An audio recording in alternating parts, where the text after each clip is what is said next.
There is a moment each night when the noise of the outer world begins to fade, when the demands of the day loosen their hold, and the mind becomes quiet enough to receive a new direction. This is that moment. Tonight is not merely a time for sleep, it is a time for release, a time for renewal, a time to stop repeating yesterday's thoughts and begin planting the words that can shape tomorrow. For much of the day, the conscious mind questions, analyzes, doubts, compares, remembers, and worries. But beneath that surface, activity is a deeper level of mind, where habits are formed, expectations are stored, and repeated ideas gradually become familiar patterns. So tonight, as the conscious mind grows still, we are giving that deeper mind a new instruction, not the instruction of fear, not the instruction of scarcity, not the instruction of struggle, but the instruction of divine order, the instruction of abundance, the instruction of health, love, peace, right action, prosperity, wisdom, and faith. Your word is creative. What you repeatedly accept within yourself becomes the pattern from which you think, choose, act, notice opportunities, and move through the world. For this reason, tonight we will speak deliberately. We will speak as though our words matter. We will speak as though faith matters. We will speak as though divine intelligence is listening through us and guiding us toward the right doors, the right people, the right actions, and the right timing. You do not need to force yourself to believe every sentence immediately. You do not need to struggle with your mind. Simply listen. Let the words pass gently beneath the arguments of the day. Let them become seeds. A seed does not become a tree because someone shouts at it. A seed becomes a tree because it is planted, nourished, and given time. So let these words be planted tonight. And for the next 21 nights, if it feels right for you, return to them. Not because 21 is a magical number that guarantees transformation, but because consistency gives a new idea time to become familiar. What is repeated with feeling begins to feel natural, and what feels natural becomes easier to live. Make this period an experiment in faith. For 21 nights, refuse to rehearse defeat before sleep. Refuse to carry arguments into your dreams. Refuse to make scarcity your final thought of the day. Instead, let your final thoughts belong to peace. Let them belong to abundance. Let them belong to God. Before you go any further, you may make a simple declaration of willingness. I am ready to receive my divine inheritance. Say it quietly. I am ready to receive my divine inheritance. You do not have to know exactly what that inheritance will look like. Perhaps it appears as an idea, perhaps an opportunity, perhaps restored health habits, perhaps a healed relationship, perhaps financial wisdom, perhaps courage, perhaps a door you could not see yesterday, perhaps simply the peace to recognize that you are no longer required to carry everything alone. The form may vary, the source does not. Divine intelligence knows avenues that the human mind has never considered. Your task tonight is not to solve every problem. Your task is to become receptive. Now allow the cares of the day to fall away. Nothing more is required of you at this moment. You have done enough for today. You have carried enough. You have thought enough. You have planned enough. Now receive. Close your eyes. Take a slow breath through your nose. Let the breath fill your lungs gently. Hold it for a moment and breathe out. As you exhale, imagine that you are releasing the pressure to have everything figured out. Take another breath, and this time, as you exhale, release the conversations that are still running through your mind. Release what someone said. Release what you wish you had said. Release the email. Release the bill. Release the unfinished work.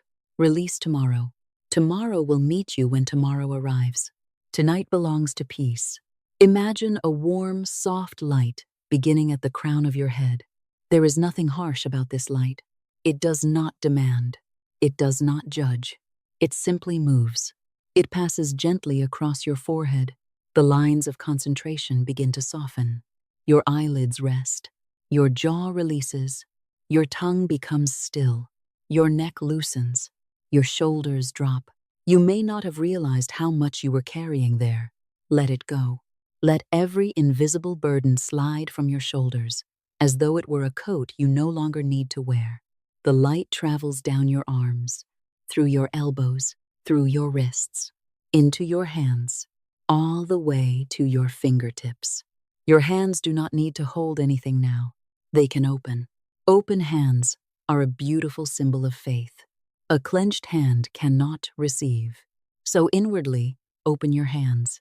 You release what is finished. You receive what is next. The light moves through your chest. Your breathing becomes easy. Your heart is allowed to rest.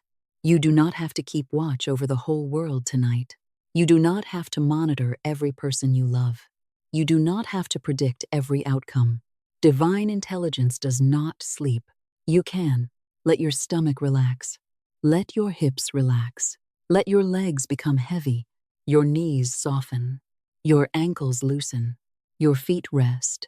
From the crown of your head to the soles of your feet, you are becoming quieter. Safer.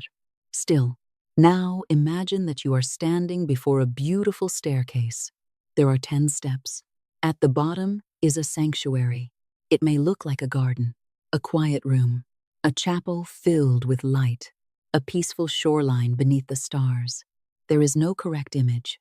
Whatever your mind gives you is enough. This sanctuary represents the place within you where fear does not rule, the place where divine order is remembered. We will move downward slowly. 10. You release the outer world. 9. You allow your breathing to find its own peaceful rhythm. 8. Nothing is chasing you. 7. Nothing needs to be solved at this exact moment. 6. The mind becomes quieter. 5. You are halfway down. 4. The body is heavy and comfortable. 3. The old tension loses its grip. 2. You are almost there. 1. You have arrived. You are standing in the sanctuary of receptivity, and here you begin with release. Before a cup can be filled with fresh water, stagnant water must be poured away. Before a new word can become powerful, an old word must lose its authority. So tonight you release the beliefs that have exhausted you. I release the belief that life must always be difficult.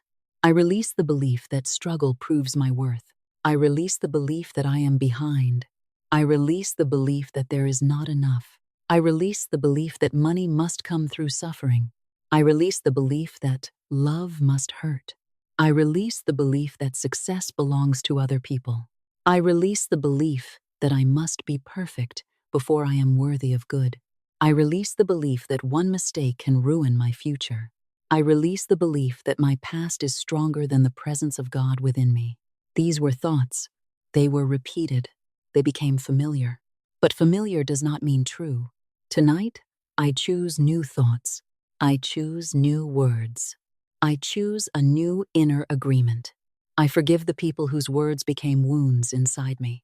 I forgive those who underestimated me. I forgive those who disappointed me. I forgive those who were unable to give me what I needed. I release them from the courtroom of my mind. I will not spend another night prosecuting the past. I bless them and let them go. And I forgive myself. I forgive myself for choices made in fear. I forgive myself for money I mishandled. I forgive myself for opportunities I ignored. I forgive myself for staying too long. I forgive myself for leaving too soon. I forgive myself for believing people who did not see my worth. I forgive myself for every time I abandoned my own intuition. I forgive myself because condemnation cannot build the new life I desire. Wisdom can. Love can. Right action can. Faith can. So I take the lesson and release the punishment. The past has taught me. It does not own me. I am free from unnecessary guilt. I am free from shame. I am free from resentment. Resentment closes the hand. Forgiveness opens it, and I choose to receive. I place every burden I cannot solve tonight into the hands of infinite intelligence. I do not have to know how everything will be repaired. I do not have to see the entire road. A lamp does not illuminate 1,000 miles. It gives enough light for the next step, and the next step is enough.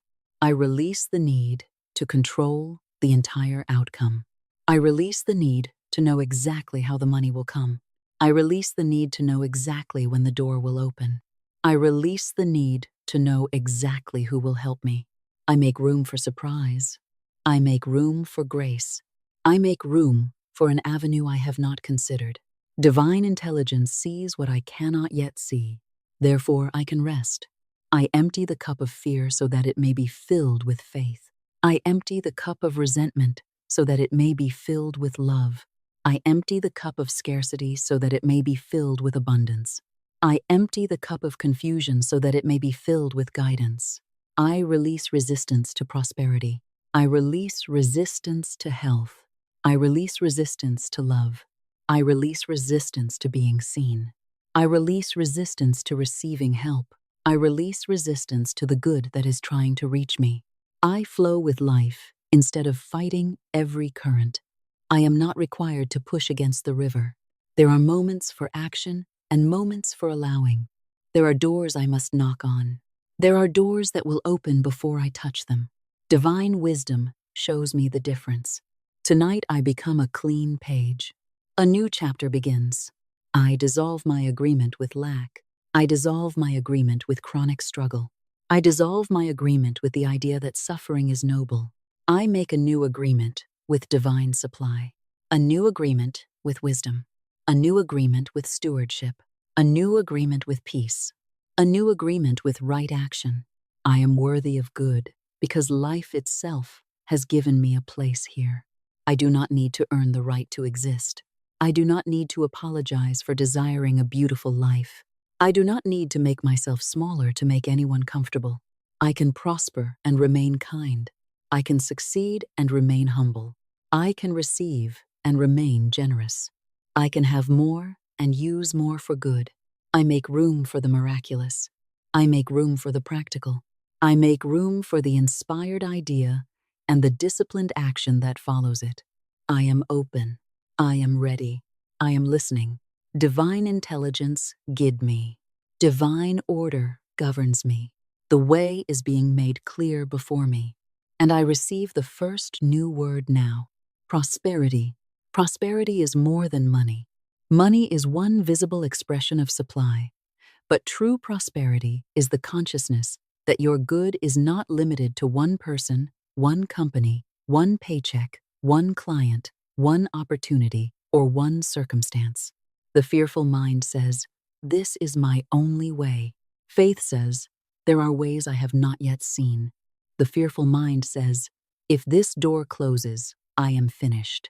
Faith says, "If this door is not mine, divine intelligence knows another entrance." The fearful mind clings to the channel. Faith remembers the source. Tonight, I remember the source. God is my supply. Wisdom is my supply. Ideas are part of my supply. Courage is part of my supply. Relationships are part of my supply. Creativity is part of my supply. Opportunities are part of my supply. Money may arrive through many channels, but no single channel is the source of my life. Therefore, I relax. I stop chasing money as though it were running away from me. I begin becoming the person who recognizes, creates, manages, and circulates value wisely. I welcome money. I respect money.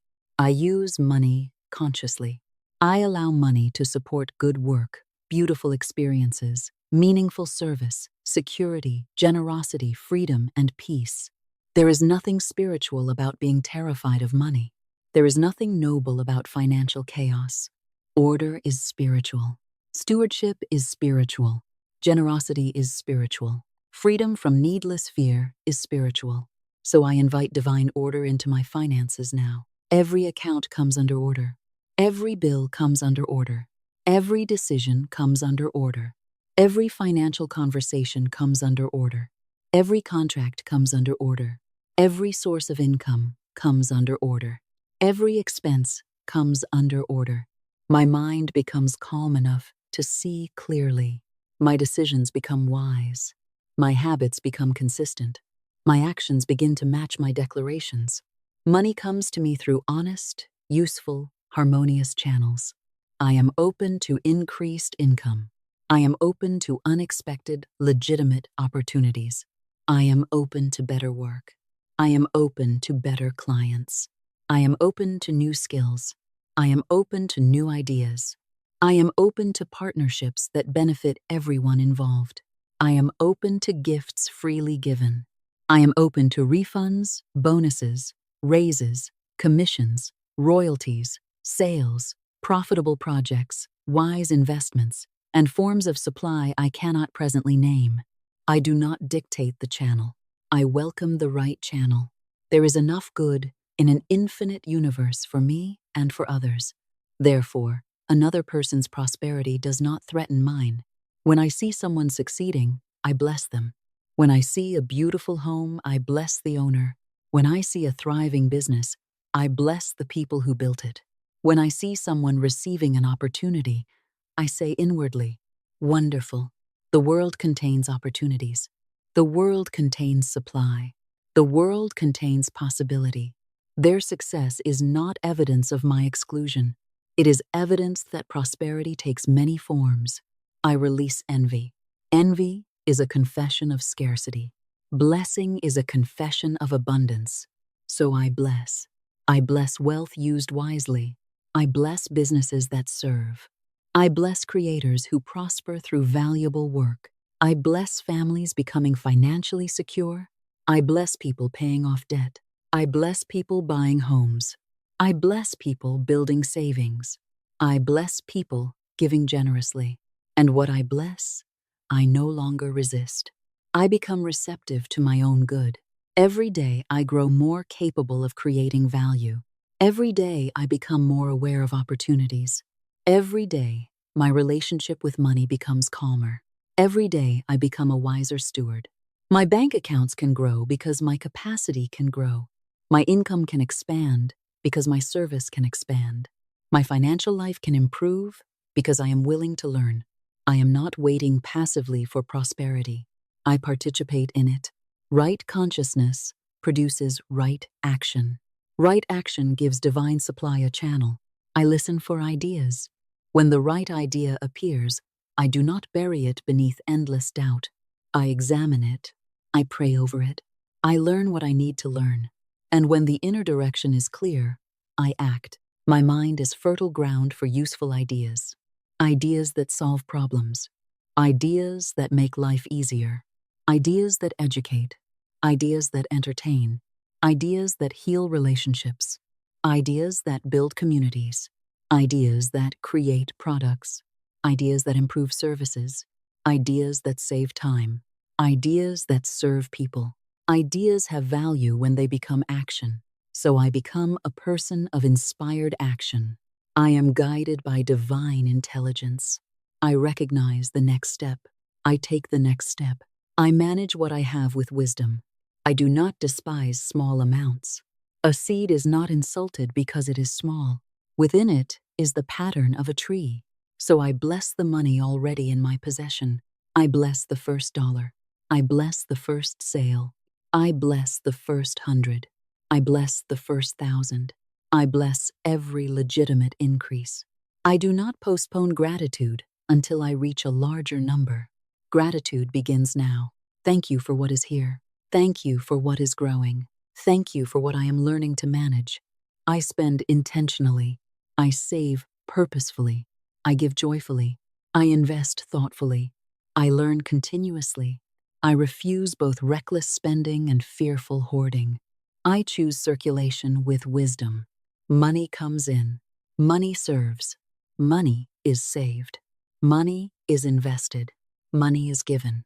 Money creates experiences. Money supports people. Money returns through value created. The river continues. I am not a stagnant reservoir. I am a wise channel, and because I respect the channel, I strengthen it. I am becoming financially free. Financial struggle is no longer my identity.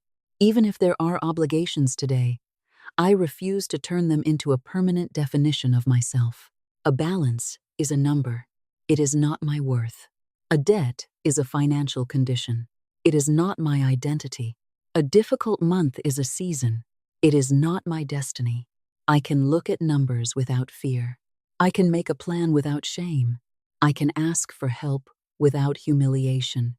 I can negotiate. I can learn. I can improve. I can begin again. The past does not dictate my financial future. I speak peace over my bills. I bless every bill as evidence that something has been received. Electricity, water, housing, communication, education, transportation, services, goods. I do not curse the bill and then wonder why money feels like an enemy. I say, thank you for the service received. May the money I send bless those who receive it, and may divine supply continue to circulate through my life. I see obligations being met one by one. I see balances decreasing. I see savings increasing. I see my financial life becoming clean, simple, organized, and strong. I see myself opening an account and feeling calm. I see myself reviewing my numbers with confidence. I see myself making decisions from wisdom rather than panic. I see myself paying what I owe. I see myself building reserves. I see myself moving from survival into stability, from stability into freedom, from freedom into generosity. I am not afraid of wealth. I am not ashamed of wanting freedom. Money in wise hands can become medicine, education, shelter, art, opportunity, employment, travel, beauty, generosity, and time. I intend to be wise hands. Therefore, I am willing to receive more. I declare, I am a faithful steward of increasing good. I am guided in every financial decision. I recognize valuable opportunities. I am courageous enough to act and wise enough to investigate. I do not confuse faith with carelessness. Faith makes me clear. Faith makes me attentive. Faith helps me act without panic. I build a life in which money supports my values instead of ruling my emotions. I can have money without worshiping it. I can enjoy money without fearing it. I can give money without resenting it. I can save money without hoarding it. I can invest money without becoming reckless. I can earn money without sacrificing my soul. I can prosper through work that honors who I am. My prosperity blesses others. My success creates room for generosity. My overflow becomes someone else's answer. I am a distribution point for good. My home is blessed. My work is blessed.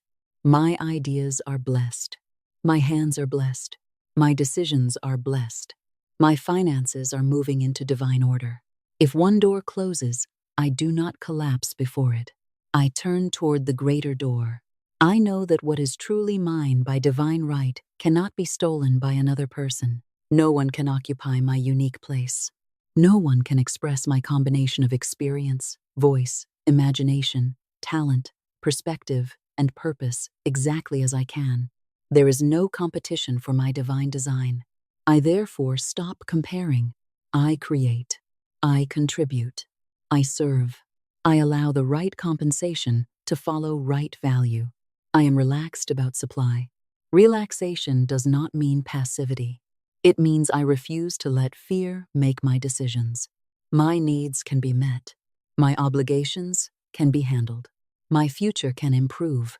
There are solutions. There are people I have not met. There are ideas I have not thought. There are opportunities I have not discovered.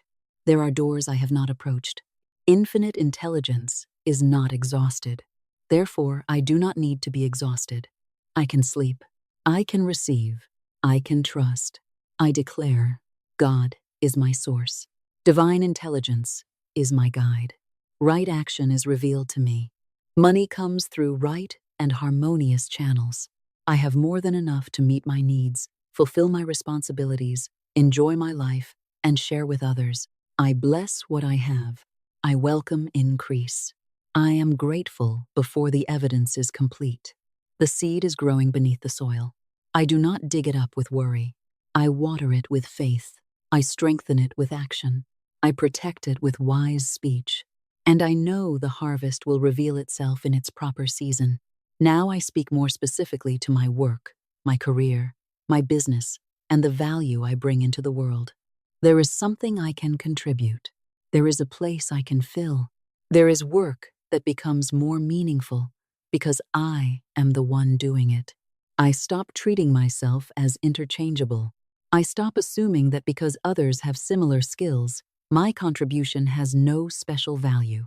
My experience is unique. My perspective is unique. My story is unique. My way of solving problems is unique. My voice is unique. My combination is mine alone. Therefore, there is room for me. There is room for my work. There is room for my business. There is room for my creativity. There is room for my success. If I am employed, I bring excellence to my role. I do not wait for recognition before I become excellent. Excellence is part of my identity. I solve problems. I communicate clearly. I arrive prepared. I keep my word. I learn quickly. I treat people with respect. I become valuable because I create value, and I am increasingly recognized for it. The right people notice my contribution. My work speaks for me in rooms where I am not present. My reputation becomes associated with reliability, intelligence, integrity, creativity, and results. I am not invisible. My work is seen. My voice is heard. My contribution is acknowledged. I am open to advancement. I am open to a better role. I am open to a raise. I am open to new responsibility. I am open to a position that fits my gifts more completely. If my present workplace is right for me, it expands in a harmonious way. If it is no longer right, I bless it and release it, trusting that another door will appear. I do not jump in panic. I move through guidance. I do not stay from fear. I move through guidance. My career is under divine order. If I am self-employed, I bless my business. I bless my audience. I bless my customers. I bless my clients. I bless the people who need what I offer. I do not manipulate them. I serve them. I understand their needs. I listen. I improve. I communicate value clearly. The right customers recognize the usefulness of what I provide. They come willingly. They purchase freely. They benefit genuinely. They recommend me naturally. My success is built on value, trust, excellence, and service. I am not merely selling. I am solving. I am helping. I am making life easier, clearer, more beautiful, more efficient, more informed, more joyful, or more meaningful in some way. Because I serve well, compensation can increase. My phone can bring opportunities. My inbox can bring opportunities. My website can bring opportunities. My content can reach the right people. My message can travel farther than I imagined. I welcome visibility without becoming dependent upon attention. I welcome growth without losing integrity. I welcome influence without becoming controlled by applause. I welcome money without betraying purpose. The right audience finds me. The right client recognizes me. The right collaborator contacts me. The right introduction occurs. The right conversation opens a door. A single connection can change the direction of a business. A single idea can create a new stream of income. A single piece of work can reach thousands.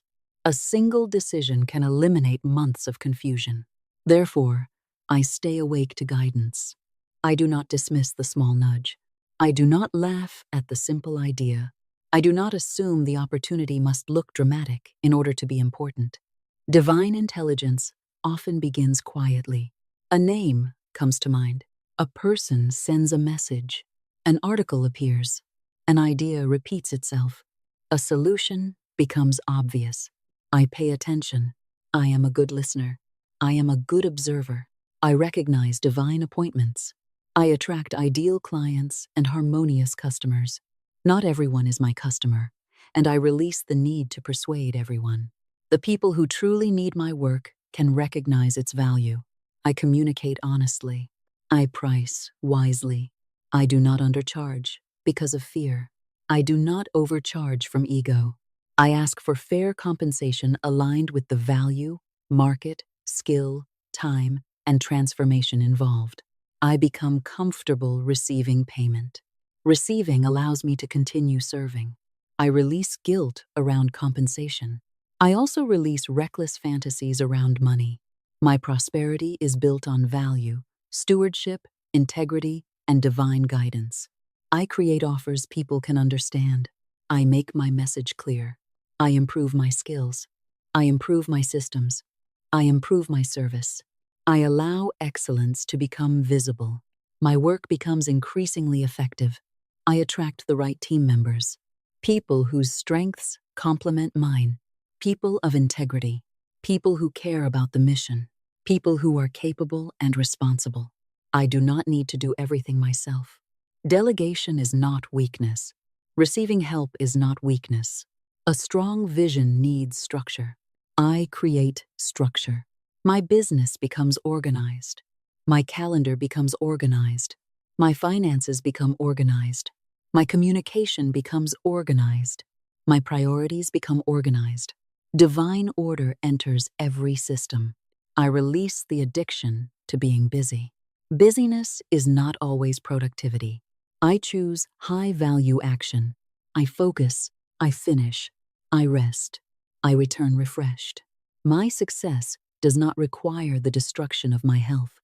I refuse the belief that exhaustion is proof of commitment. I work with intelligence. I work with inspiration. I work with rhythm. There are seasons of intense action and seasons of restoration. I honor both. While I sleep, ideas can mature. While I rest, perspective can return. While I step away, solutions can become visible. I am not afraid to pause. I trust the creative process. I welcome multiple streams of income built through ethical value.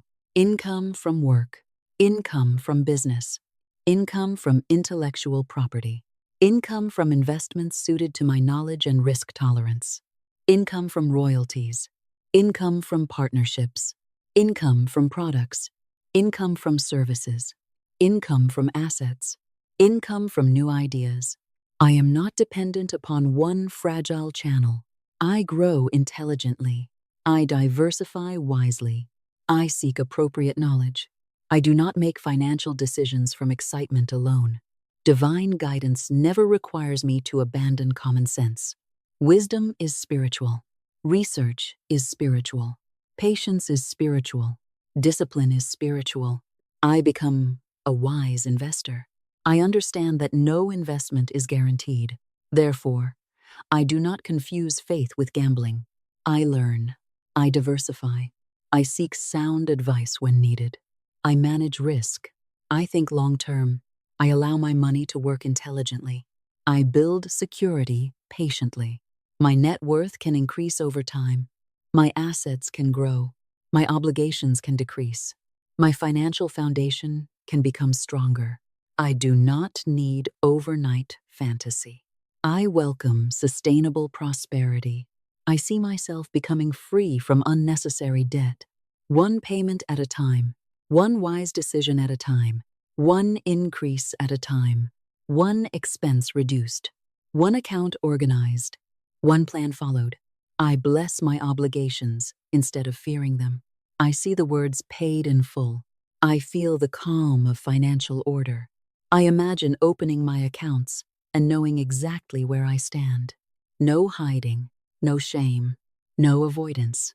Clarity is power. I am willing to know the truth about my finances because truth gives me choices. I release the victim identity. I am not helpless. Even when circumstances are difficult, there is usually a next constructive step. I can ask. I can learn. I can negotiate. I can reduce. I can increase. I can create. I can wait. I can move. I can begin. I can change direction. Divine intelligence guides the right step. When a financial challenge appears, I refuse panic. I become still. I ask, what is the wise action now? What is this situation asking me to learn? What opportunity is hidden here? Who can help? What can be changed? What must be accepted? What must be released? Then I listen. The answer may arrive as a hunch, a number, a conversation, a new skill, a call I need to make, a subscription I need to cancel, a product I need to create. a person I need to contact, a difficult truth I need to face. Guidance becomes useful when I act upon it. So when I know, I move. I move with the speed of trust, not recklessness, not desperation, trust. I have made peace with prosperity. I allow money to be simpler. I allow work to become more aligned. I allow success to feel natural. I allow myself to become highly compensated for work that brings genuine value. I am not ashamed of excellence. I am not afraid of responsibility. I am not afraid of larger numbers. I become the person capable of handling them. A person who can manage $10 wisely can learn to manage 100. A person who manages 100 can learn to manage 1,000. Capacity expands. Wisdom expands. Stewardship expands. My identity expands with it. I am building wealth not only for comfort, but for freedom. Freedom to care for my family. Freedom to give. Freedom to create. Freedom to rest. Freedom to learn. Freedom to travel. Freedom to support causes that matter to me. Freedom to say no to what violates my values. Freedom to say yes to meaningful opportunities. That is wealth with purpose. I welcome it. Thank you, God, for the ideas already forming. Thank you for the opportunities already moving. Thank you for the people I will meet. Thank you for the discipline being strengthened within me. Thank you for the courage to ask. Thank you for the wisdom to say no. Thank you for increasing clarity. Thank you for financial peace. Thank you for work that matters. I receive. I act. I prosper. And I circulate the good. Now I turn my attention from my financial life to my body. This body has carried me through every day I have lived. It has breathed while I was distracted. It has repaired itself while I slept. It has moved me through joy and sorrow. It has adapted. It has endured. It has communicated. And tonight, instead of speaking against my body, I choose to bless it. I release the habit of treating my body as an enemy. I release cruel speech about my appearance. I release unnecessary fear. I release the idea that worry is a form of protection. I choose intelligent care. I choose rest. I choose nourishment. I choose movement. I choose appropriate professional care when it is needed. And alongside these practical acts, I choose words of love rather than words of defeat. My body deserves kindness. My body deserves attention. My body deserves gratitude. I place my hand in imagination over my heart. Thank you, heart. Thank you for every beat. Thank you for carrying life through me. May I support you with rest, movement, nourishment, wise medical care when needed, and a peaceful inner life. I breathe gently. Thank you, lungs. Thank you for receiving breath. With every inhalation, I welcome life.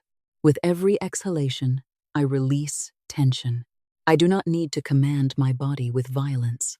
I cooperate with it. I listen to it. I respect its messages. I become sensitive to what brings energy and what drains it.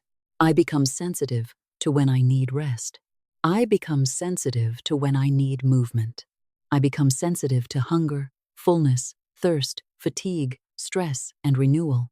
My body is not a machine to be punished. It is a living companion. I bless my nervous system. You may soften now. You do not need to remain on alert tonight. The day is complete. The doors are closed. The bed is beneath me. The room is quiet. I am allowed to enter rest. My breathing becomes slower. My jaw releases. My shoulders soften. The signal of safety moves through me. Rest and repair are welcome. Deep sleep supports my well-being. I allow myself to sleep. I do not chase sleep. I invite it. I trust the night. My body knows how to rest. My body knows how to perform countless processes without conscious interference. I respect this intelligence. I release excessive monitoring. I release the fear that every sensation is a threat. I choose calm observation and appropriate action. Where I need help, I seek it. Where I need rest, I rest. Where I need nourishment, I nourish. Where I need movement, I move. Where I need treatment, I receive treatment. Faith and wise care can walk together. My body is worthy of both. I bless my digestive system. May I digest food with ease. May I also digest life with greater ease. I take in what nourishes me. I release what does not. I do not need to carry every conversation forever. I do not need to swallow resentment. I do not need to live on emotional poison. I choose peaceful digestion of experience. I learn. I absorb the wisdom. I release the rest. I bless my muscles. May they grow stronger through healthy use. I bless my bones. May I support them through movement, nourishment, and care. I bless my joints. May I move with flexibility. I bless my skin. May I treat it gently. I bless my eyes. May I see clearly. I bless my ears. May I listen wisely.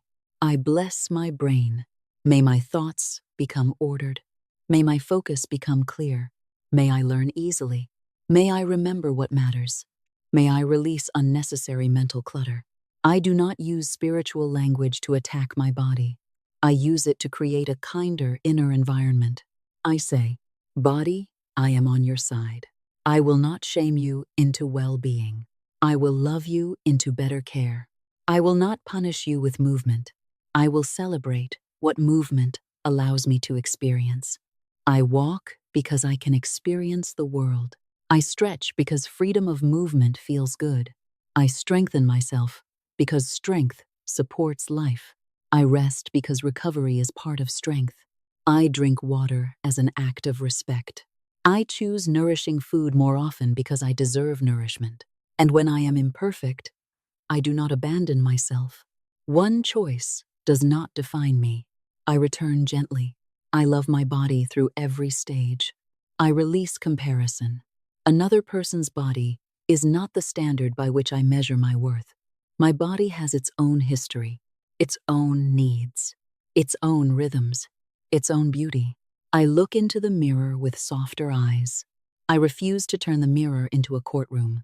The mirror becomes a place of blessing. I say, thank you for carrying me. Thank you for surviving. Thank you for adapting. Thank you for giving me a place from which to experience this life. I am learning to care for you better. I am learning to listen. I am learning to love you. There may be places in my body where I feel discomfort. I send those places gentleness. I do not declare war upon them. I imagine warm light surrounding them. I breathe. I relax what can be relaxed. I seek appropriate help where help is needed. And I affirm, I am supported in my healing journey. My body is worthy of excellent care. I am guided toward the right resources. I make wise health decisions. Peace fills my mind as I care for my body. I refuse to make illness my identity. A diagnosis, symptom, injury, or difficult season may be part of an experience, but it is not the total definition of who I am. I am more than a condition. I am more than a number. I am more than a medical chart. I am a whole person. Spirit, mind, body, relationship, purpose, love. I choose thoughts that support courage. I choose words that support hope. I choose actions that support well-being. Joy also belongs in my healing. Laughter belongs. Beauty belongs. Music belongs. Sunlight belongs. Nature belongs. Friendship belongs. Rest belongs. Play belongs. I release grudges that keep my body tense. I release anger I no longer need to carry. I do not deny my emotions. I allow them to be felt and processed. But I refuse to build a permanent home inside bitterness. I choose peace whenever peace becomes available. I visualize myself well supported, moving comfortably, breathing freely, laughing, walking, traveling, working with energy, playing with people I love, participating in life. I allow this image to inspire wise choices. The picture in my mind becomes a direction, not a demand, a direction. I move toward vitality. I move toward strength. I move toward calm. Every small, healthy action counts. A glass of water counts. A walk counts. An appointment kept counts. A night of sleep counts. A boundary counts. A nourishing meal counts. Asking for help counts. Saying no counts. Breathing slowly counts. My well-being is built through countless acts of respect. I am patient with the process. The body has rhythms. Recovery has rhythms.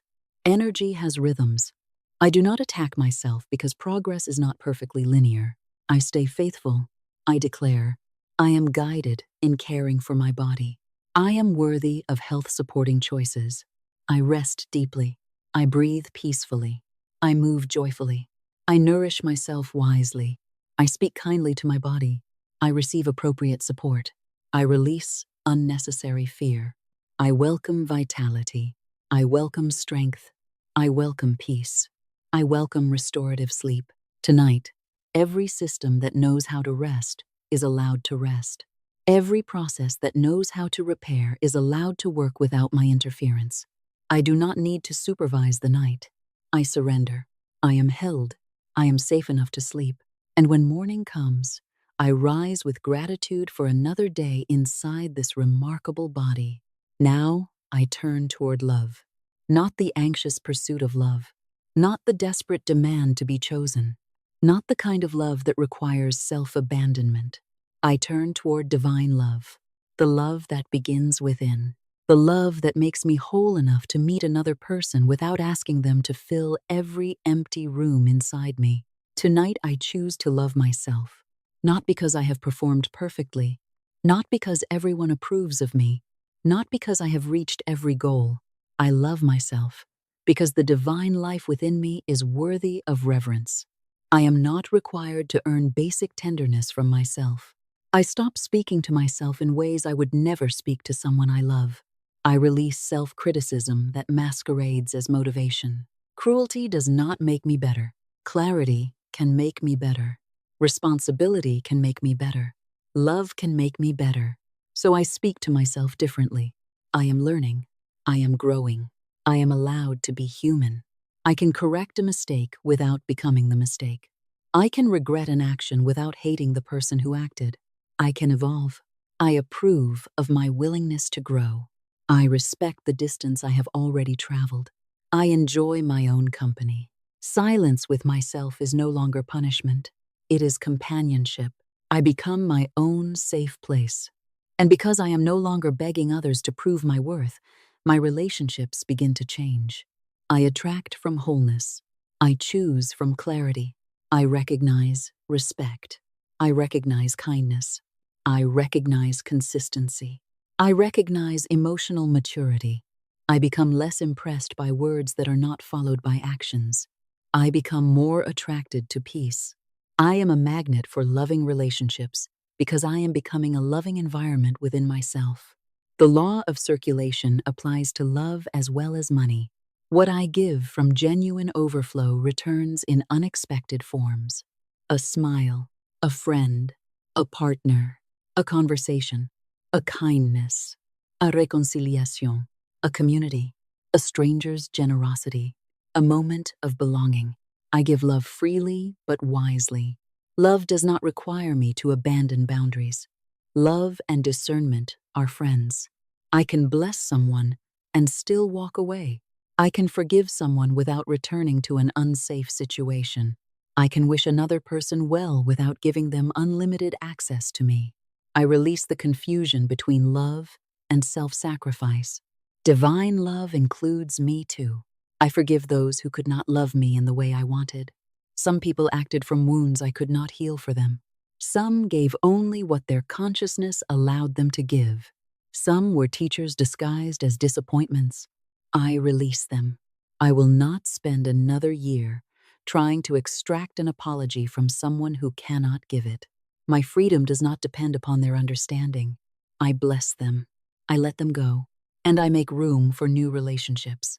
Relationships that match peace. Relationships that match honesty. Relationships that match mutuality. Relationships in which giving and receiving both occur. If I desire romantic love, I make myself ready for healthy love. I do not ask for a savior. I ask for a partner, a whole person meeting another whole person.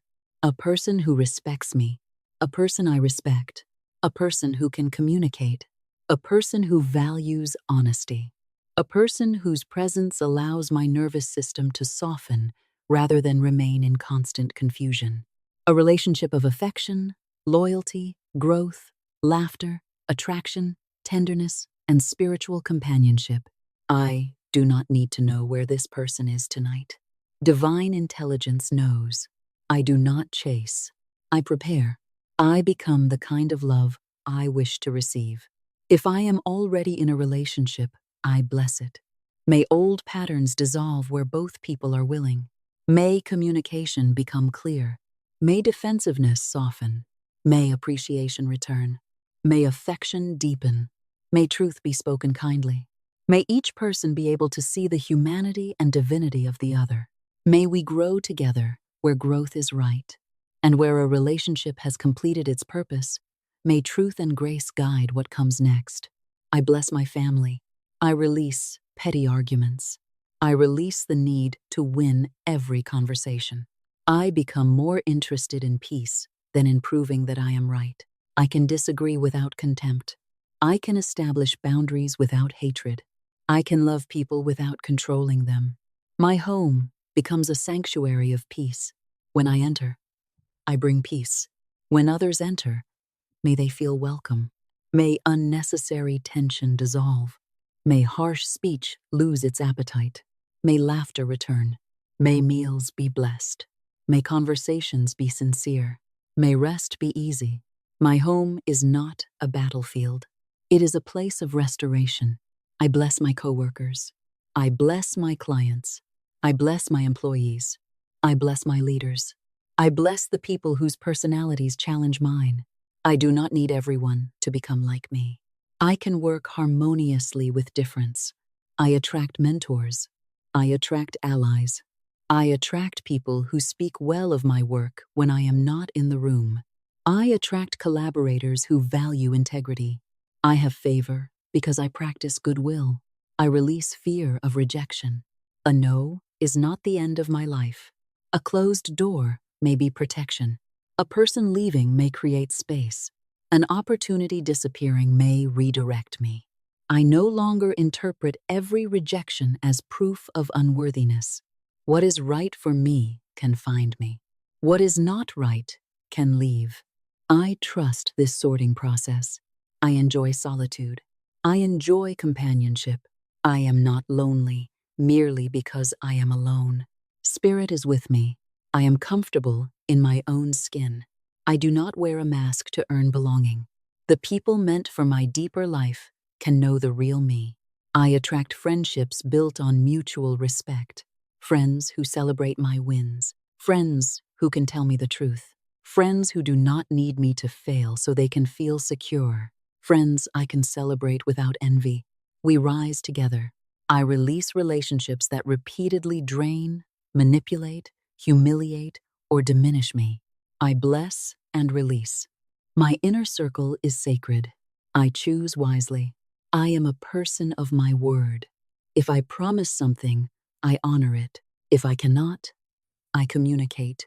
I become trustworthy, and I trust myself. Self-trust grows every time I keep a promise to myself. When I say I will rest, I rest.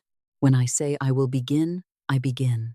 When I say I will leave something harmful, I take the steps. When I say I will save money, I follow through. When I say I will speak honestly, I speak. I build a relationship with myself through consistency. I am proud of the person I am becoming, not because I am finished, because I am faithful to the process. Tonight, my heart releases old heartbreak. I imagine every fracture being filled with warm golden light, not erased, integrated. The wound becomes wisdom. The scar becomes evidence that healing happened. I am safe to love again. I am safe to be loved. I am safe to open slowly. I am safe to use discernment. I am safe to say yes. I am safe to say no. I am safe to be seen. I declare, my relationships are becoming sources of mutual joy. I am surrounded by honesty and loyalty. I give love without losing myself. I receive love without suspicion. I am worthy of tenderness. I am worthy of respect. I am worthy of consistency. I let love in. I let love in. I let love in. Thank you, God, for every loving person already in my life. Thank you for every teacher. Thank you for every friend. Thank you for every moment of kindness I once overlooked. Thank you for the love still moving toward me. I love life. I love the divine life within me. I allow love to circulate. And so it is. Now I move from asking into gratitude. There is a subtle but powerful difference between constantly asking for good and becoming inwardly receptive to good. Asking can be beautiful. Prayer is beautiful. Desire is natural. But there comes a moment when the seed has been planted and the gardener must stop digging. That moment is gratitude. Gratitude says, I have made my request. I have spoken my word. I have taken the action available to me. Now I trust. I do not postpone gratitude until every manifestation is visible. I practice gratitude now, not as a bargain with God, not as a trick to force the universe, but because there is already good here. I am grateful for this breath. I am grateful for the bed beneath me. I am grateful for the roof above me, if I have one tonight. I am grateful for water. I am grateful for food. I am grateful for a body that has brought me to this moment. I am grateful for every person who has ever helped me. I am grateful for every lesson that made me wiser. I am grateful for every door that opened. And I am even learning to bless the doors that closed. Not every disappointment was destruction. Some were redirection. Some were protection. Some revealed what I truly wanted. Some removed people I would have been afraid to release. Some taught me to trust myself. Some forced me to develop strength I did not know I possessed. So I bless the past. I do not romanticize pain. I simply refuse to waste it. I take the wisdom. I release the bitterness. I bless my present. This moment is the only point from which life can actually be lived. Yesterday exists as memory. Tomorrow exists as imagination. Power is here. So I fill this moment with appreciation. I am content and expanding, grateful and ambitious, peaceful and expectant. These are not contradictions. I can love what I have and still welcome more. I can appreciate my current home and desire a larger one. I can appreciate my current income and welcome increase. I can love my present self and continue growing. Gratitude does not cancel desire. It removes desperation from desire, and desire without desperation becomes much easier to carry. I celebrate other people's success. Their prosperity does not insult me. It reminds me what is possible. When another person wins, I practice saying, "Wonderful. More good has appeared in the world. May they use it wisely. May they enjoy it. May my own good unfold in its right way." I do not clap for others while secretly believing my turn will never come. I know my life has its own rhythm. My harvest is ripening according to its own season. I do not compare my seed to another person's tree. I keep watering. I release worry. Worry is imagination used against myself. It is the mind rehearsing an unwanted future and calling the rehearsal preparation. But worry rarely prepares me. Clarity prepares me. Planning prepares me. Faith prepares me. So I take practical action where practical action is available. And then I release repetitive fear. I use imagination differently. I imagine the best wise outcome. I see the account improving. I see the conversation resolving. I see the project completed. I see the right client saying yes. I see myself signing the agreement. I see the family embracing. I see myself walking through a door that once seemed closed. I see myself healthy enough to participate fully in life. I see myself calm. I see myself grateful. I do not demand that reality copy every detail of my picture. I use the picture to cultivate faith and direction. Then I leave room for something better. I listen to the still, quiet voice within. Intuition rarely screams. Fear screams. Ego argus. Intuition often whispers once. A simple knowing. Call this person. Wait. Go. Do not sign yet. Ask another question. Take the meeting. Rest today. Begin now. I become quiet enough to hear. I declare, I am guided by divine intelligence. My intuition is clear and calm. I recognize right action. I do not confuse panic with guidance. I do not confuse impatience with guidance. True guidance carries a strange peace even when it asks for courage. I follow that peace. Tomorrow can be a beautiful day. I do not need to predict that every traffic light will turn green or that every inconvenience will disappear. A good day is not a day in which nothing goes wrong. A good day is a day in which I remain connected to wisdom when life changes. I can meet tomorrow with grace. I can recognize opportunity. I can notice kindness. I can laugh. I can adapt. I can learn. I can be surprised by good. So I go to sleep expecting goodness, not demanding perfection, expecting goodness. I say, something good can happen tomorrow. A useful idea can come. A helpful person can appear. A burden can become lighter. An answer can arrive. A door can open. A fear can lose its power. I am available for good. Thank you. Thank you. Thank you. My gratitude becomes evidence that fear no longer has the final word. Now I take responsibility for the words I place after the phrase I am. These words are powerful not because they are magic sounds, but because identity shapes attention, behavior, expectation, and choice. If I continually say, I am hopeless, I teach my mind to search for evidence of hopelessness. If I continually say, I am terrible with money, I strengthen an identity I claim to want to escape. If I continually say, I am always unlucky, I train myself to collect disappointments and overlook grace. So tonight I stop casually cursing my own identity.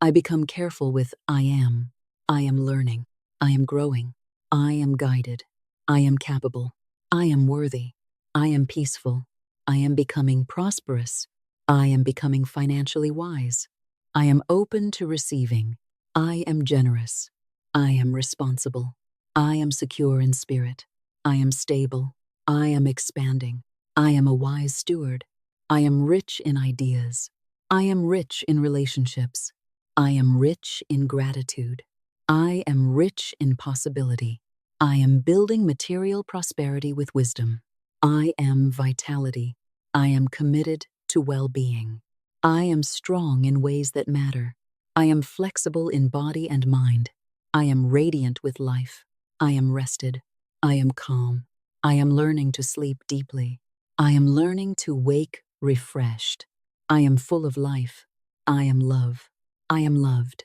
I am loving, I am lovable, I am open to friendship, I am open to romance, I am open to kindness, I am surrounded by people capable of healthy connection, I am respected, I am learning to receive appreciation, I am honest, I am trustworthy, I am loyal, I am discerning, I am a good listener, I am a peacemaker when peace is possible, I am courageous enough to establish boundaries when peace requires distance, I am connected, I am never spiritually alone, I am intelligent, I am curious, I am focused, I am creative, I am innovative, I am a learner, I am a problem solver, I am decisive when clarity comes, I am intuitive, I am guided, I am inspired, I am willing to execute good ideas, I am productive without worshiping productivity, I am organized,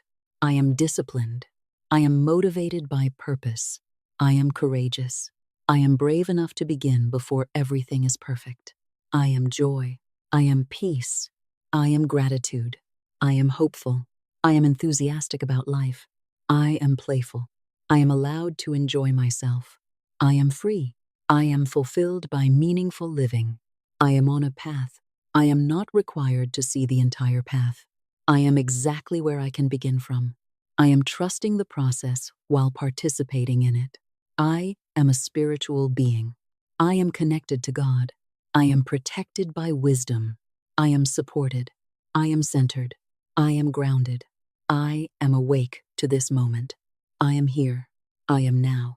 When a thought says, you cannot, I do not automatically believe it. I ask, Is this actually impossible? Or am I afraid? Is this wisdom or an old limitation? What would I do if I trusted myself 1 degree more? I can learn. I can ask. I can practice. I can improve. I can recover. I can change direction. I can climb difficult mountains, 1 step at a time. I can cross unfamiliar waters with guidance. I have within me a capacity that grows through use. I am not merely the victim of every circumstance. Some circumstances are beyond my control, but my response still matters. My choices still matter. My words still matter. My next action still matters. I choose constructive action. I release comparison. There is no one exactly like me.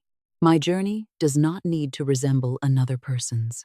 My timing does not need to resemble another person's. My calling does not need to resemble another person's. I stay in my lane without becoming blind to what others can teach me. I learn without copying their life. I admire without abandoning myself. I celebrate my individuality. I do not need to erase every imperfection to become worthy. I can be a masterpiece in progress. I am patient. Seeds take time. I refuse to dig up the seed every morning asking whether it has grown. I water with faith. I water with action. I water with repetition. I allow time to perform its quiet work. My harvest is coming in the form and season appropriate to the seeds I am planting.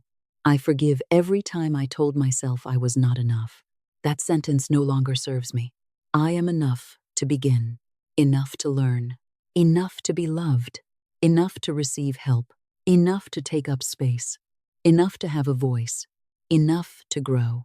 My worth is not measured by income. My worth is not measured by relationship status. My worth is not measured by followers. My worth is not measured by age. My worth is not measured by productivity. My worth is inherent.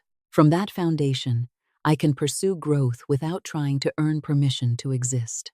I am creating a life I love, not merely surviving, participating, creating, enjoying, serving, resting, learning, giving, receiving.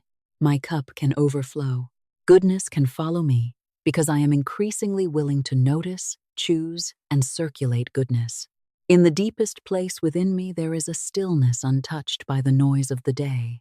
I rest there now. I am the observer of my thoughts. Therefore, I am not required to obey every thought. A fearful thought can pass. A resentful thought can pass. A scarcity thought can pass. I remain. The old identity is loosening. The new identity is becoming familiar.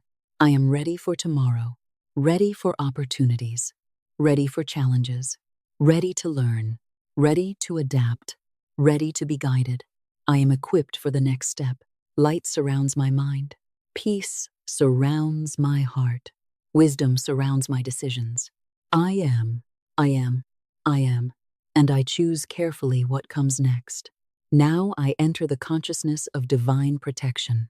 Protection does not mean that I spend the night imagining enemies. Protection means I become so rooted in faith that fear no longer governs my inner world. I imagine myself surrounded by clear white light, a symbol of divine presence, a reminder that I belong to something larger than my anxious mind. My home is filled with peace. My mind is filled with faith. My body is allowed to rest. I refuse to magnify negativity. I refuse to give fear the authority of God. There is one infinite presence, one divine intelligence, one source of life. Therefore, I will not worship problems by giving them endless mental attention. I stand on faith. Storms may come. Circumstances may change. People may disappoint. Plans may shift. But the foundation within me remains. God is my source. Wisdom is available. Guidance is available. I am not abandoned. Before I know what to ask, possibilities already exist. Before I see the solution, the ingredients of the solution may already be moving. I do not beg life in terror. I open my hands. I receive. I release the opinions of others. I release criticism, that does not belong to me. Constructive feedback I can use. Cruelty I can discard. Other people are free to misunderstand me. I remain free to follow my path with integrity. I place my family in divine care. I refuse to confuse worry with love. Worry cannot drive the car for them. Worry cannot make every decision for them. Worry cannot keep them alive by force. So I replace worry with prayer. May they be guided. May they be protected. May they be wise. May they recognize danger. May they meet helpful people. May they learn what they need to learn. May they be strengthened. And may I trust God with the parts of their journeys I cannot control. If divine intelligence can govern galaxies, I can release one night of anxious supervision. I sleep. I am held. I am comforted. I am loved. My intuition becomes clearer.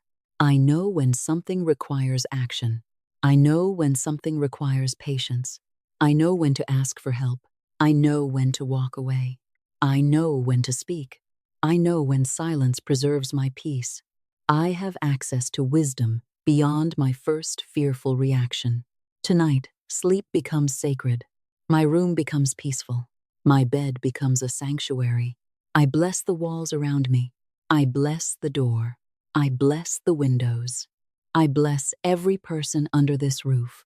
May peace remain here. No argument needs to continue in my dreams. No frightening headline needs to own my sleep. No unfinished task deserves my nervous system all night long. I release them. I sink deeper. The darkness of the room is not threatening. It is the quiet in which seeds grow. It is the silence in which the body rests. It is the space in which tomorrow is prepared. I surrender. I let go. I trust. God is in charge. All is well enough for me to sleep. And now I speak to obstacles. Every obstacle is brought into divine order. I do not pretend problems do not exist. I refuse to make them larger than wisdom. If there is a legal issue, I seek wise counsel and a firm right resolution. If there is debt, I take constructive steps and affirm increasing freedom. If there is family conflict, I choose boundaries, honesty, compassion, and peace. If there is career stagnation, I ask, what must change? If there is confusion, I become still. I do not stare endlessly at the obstacle. I turn toward the desired resolution. I see the paperwork completed. I see the account settled. I see the right agreement reached. I see the conversation clarified. I see the next job. I see the right buyer. I see the contract that serves all parties. What belongs to my divine design cannot be lost through panic. I do not compete for what is uniquely mine. If a house is meant to sell, may the right buyer appear at the right price and right time. If a position is right for me, may the door open clearly. If a contract belongs in my path, may it be established harmoniously. If it is not mine, may I recognize that quickly and move toward what is better. I release anxiety about timing. God is not governed by my panic. I stop staring at the clock. I stop forcing doors. Delay is not automatically denial. Sometimes delay is preparation. Sometimes it is protection. Sometimes it is simply life unfolding through practical conditions. While I wait, I prepare. While I wait, I learn. While I wait, I improve. While I wait, I bless. And when the right moment comes, I am ready. I break repetitive cycles by changing both thought and behavior. The cycle of debt can end. The cycle of destructive relationships can end. The cycle of procrastination can end. The cycle of self-sabotage can end. The cycle of constantly abandoning myself can end. I step into a new pattern: clarity, discipline, faith, action, rest, consistency. I release confusion. The next step becomes clear. I do not need 10 steps. One is enough. I make decisions with increasing confidence, and when I make a mistake, I correct it. A mistake does not overthrow divine grace. I learn. I adjust. I continue. I attract the right helpers, professionals, mentors, doctors, counselors, accountants, lawyers, teachers, friends, Collaborators. People with expertise I do not have. Receiving qualified help is another way divine supply appears. I do not have to know everything. I need to know when to ask. Help can find me because I am willing to receive it. I release revenge. If I have been wronged, I seek justice through right channels. I do not surrender my peace to fantasies of retaliation. Truth has its own power. Integrity has its own power. I leave the ultimate balancing to God. I focus on my right action. Doors of opportunity open. Doors of prosperity open. Doors of love open. Doors of wisdom open. I walk through the doors that are truly mine. I belong in new rooms. I belong at new tables. I am ready for greater responsibility. I release the heavy energy of forcing. I embrace the clear energy of allowing and acting when guided. I get out of my own way. I stop analyzing the same question after the answer has become clear. I trust more. I receive more. The dry season does not last forever. Rain comes. Seeds rise. Life blooms again. I am not blocked forever. I am not delayed forever. I am not defined by one difficult season. A way can appear where I currently see no way. I thank divine intelligence for the breakthrough before I know its exact form. I am open. I am willing. I am guided. I now align with the idea that life can be friendlier than fear has taught me to believe. For years, perhaps I expected the worst as a way to avoid disappointment. I called pessimism realism. I rehearsed problems so I would not be surprised. But the cost was that I lived through imagined disasters many times before anything had actually occurred. Tonight, I resign from that habit. I choose positive expectancy, not denial, expectancy. I become willing to believe that helpful things can happen too. A phone call can bring good news. An email can bring an opportunity. A meeting can change direction. A stranger can help. A cancellation can create space. A delay can protect. An unexpected idea can save months of work. A detour can reveal a better road. There are no ordinary moments when I am awake to possibility. I release the struggle of swimming against every current. I learn when to turn the boat. I learn when life is redirecting me. I trust timing. If I miss one opportunity, I do not assume I have missed my destiny. Destiny has more than one doorway. If a meeting is canceled, I remain open. If someone says no, I remain open. If a plan changes, I remain open. Divine intelligence is not fragile. It does not collapse because one person changed their mind. There are infinite channels. I release my obsession with one particular channel. I may receive through work, through business, through a referral, through a creative idea, through a legitimate windfall, through a gift, through a refund, through a sale, through a new skill, through a change in expenses, through a collaboration, through an opportunity I could not have predicted. I do not need to demand a lottery or gamble with my security to prove my faith. Supply does not require recklessness. I remain open to lawful, harmonious, surprising good. My life can become a series of meaningful coincidences, one blessing after another, not because every moment is spectacular, but because I become more capable of recognizing grace. I have enough love, enough creativity, enough time for what truly matters, enough wisdom for the next step, and I welcome increasing material supply. I plant seeds and trust growth. While I sleep, ideas develop. While I rest, the world continues moving. People make decisions. Markets open and close. Emails are written. Needs arise that my work may be able to meet. I do not need to push every second. My job is to choose good seeds and participate faithfully. I carry peace with me. The weather outside does not have to become the weather inside. Someone else's panic does not have to become my panic. Someone else's negativity does not require my participation. I can remain centered. I silently bless people I meet. May you have peace. May you know love. May you prosper in the right way. May your burdens become lighter. As I bless others, I keep my own consciousness open. I become a broadcaster of goodwill. I believe in prayer. I believe in unseen possibilities. I believe that not everything important can be measured before it happens. I believe that a life guided by faith, wisdom, integrity, and love becomes richer. I surrender to the river. Show me what I need to see. Take me where I can serve. Teach me what I need to learn. I am ready for the adventure. I am open. I am willing. And now, I expand my prosperity consciousness further.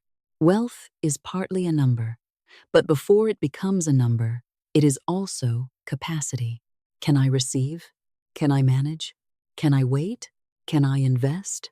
Can I say no? Can I delay gratification? Can I continue learning? Can I remain generous? Can I hold responsibility without panic? I expand these capacities. I stop glorifying struggle. Suffering is not a prerequisite for worthiness. Hard work may be necessary at times. Sacrifice may be necessary at times. Discipline certainly matters, but unnecessary struggle is not a virtue. I allow intelligent ease. I allow systems. I allow leverage. I allow help. I allow technology. I allow experience to make me more efficient. I become comfortable around larger opportunities. When I see a high price, I do not automatically say, I can never afford that. I may decide it is not wise for me, but I do not curse my future. I say, if this belongs in my divine design, show me the right path and the right timing. My mind begins looking for solutions rather than rehearsing impossibility. I release guilt about having money. Money reveals and amplifies choices. I choose to use more of it for good. I can support family, fund education, support artists, help communities, give to causes, create employment, buy time, build beauty, protect my future. Therefore, I welcome greater financial capacity. I associate with people who expand my thinking. I am not intimidated by responsible success. I learn from it. I ask questions. I study habits. I observe systems. I adapt what is useful and discard what is not aligned. I raise my standards, not from superiority, from self-respect. I dress with care. I speak with clarity. I keep agreements. I become a person who can be trusted with opportunity. My true security is not a pile of money alone. Money can change. Markets can change. My deeper assets are also my skills, creativity, relationships, resilience, wisdom, faith, adaptability, and ability to create value again. These cannot be taken from me easily. Therefore, I am secure within. I think globally. My work can cross borders. Technology can carry an idea farther than my body can travel. I use tools wisely. I create value at scale, where appropriate. I work intelligently. I respect my time. I build a life of beauty and purpose. I bless every expense that genuinely supports my life. I also release expenses that no longer serve. I review. I simplify. I create room. My money reflects my values. Everything I touch does not literally need to turn to gold, but everything I touch can receive my attention, integrity, care, and intelligence. That is my golden touch. I make things better. I leave systems clearer. I leave people respected. I leave work stronger. I leave rooms brighter. And value follows. I am ready for the next level. Not out of greed, out of expansion. Life grows. I grow with it. I increase my ability to serve. I increase my ability to receive. I increase my ability to give. Prosperity becomes my natural habitat because order, gratitude, wisdom, and circulation become my habits. Welcome home. Now I address debt with clarity and peace. If I owe money, I do not pretend the numbers are not there. Spiritual confidence does not require financial denial. I look at the number, and I declare, this number can change. I see every obligation entering a plan: credit cards, loans, mortgage, taxes, bills, money owed to individuals, I bring them into the light. Shame thrives in hiding. Freedom begins in clarity. I forgive myself for financial mistakes. Perhaps I spent from insecurity. Perhaps I borrowed without understanding. Perhaps an emergency created debt. Perhaps life changed. Perhaps I simply did not know what I know now. Whatever the cause, condemnation will not make the payment.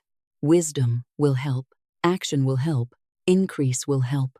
Planning will help. Faith will help me continue. I am not morally ruined because I owe money. I am learning.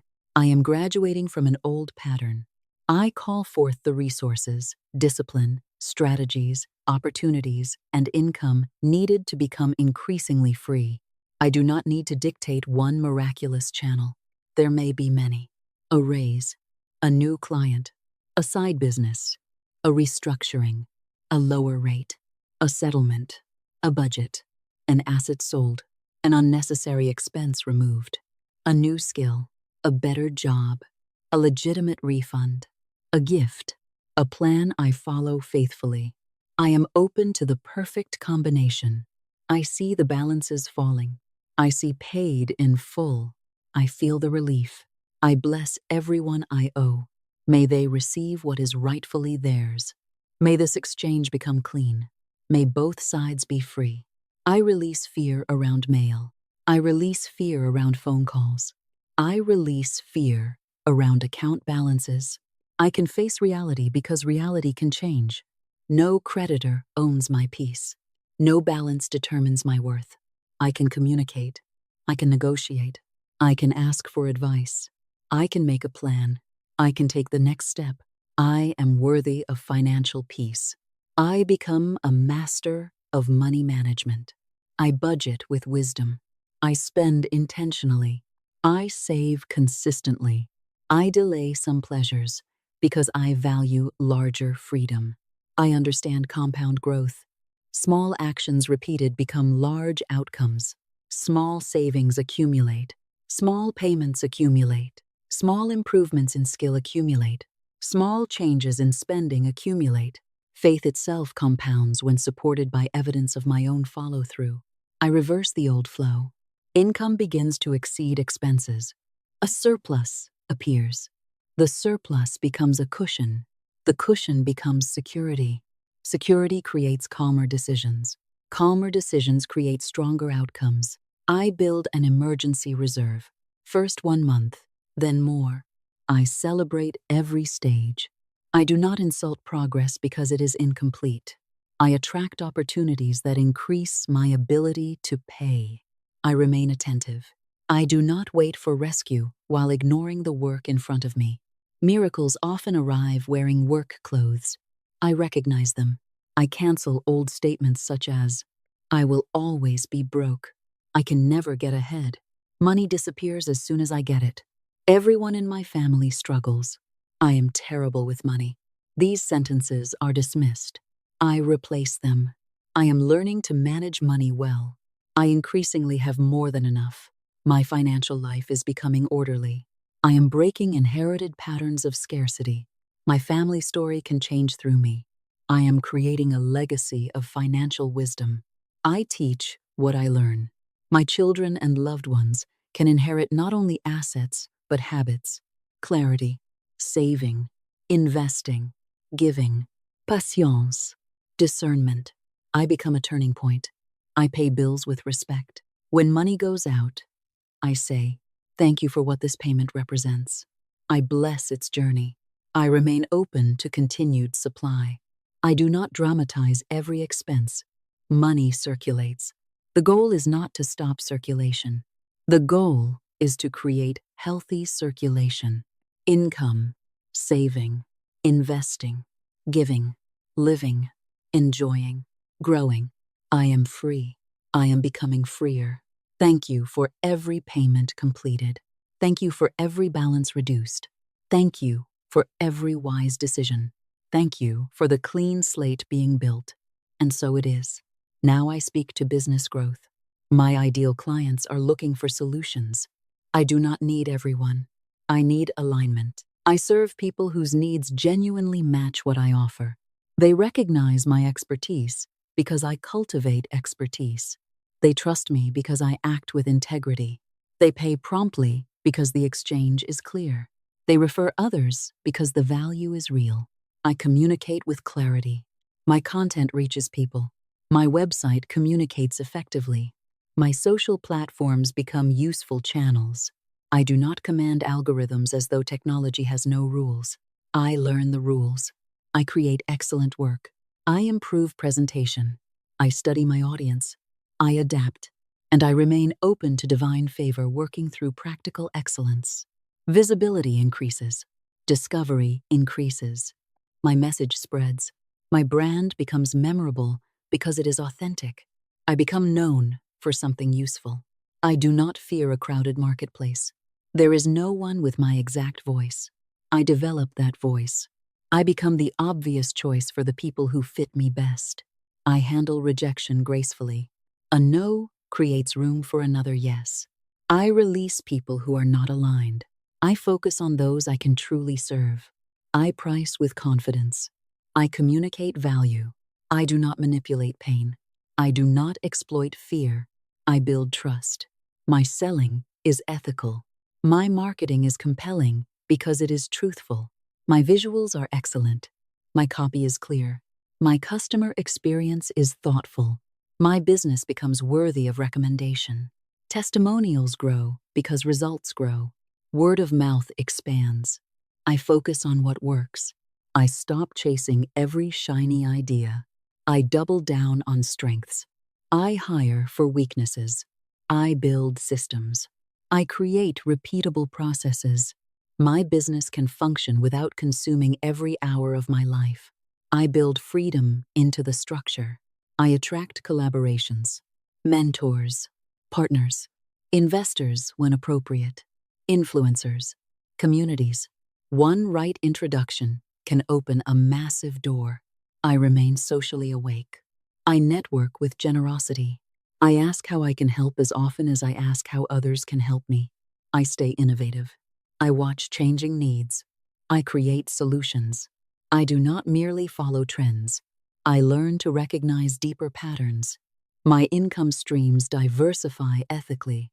Products, services, licensing, royalties, speaking, digital products, affiliate partnerships that align with my values, investments, assets. The exact channels will depend on my life, but the principle remains.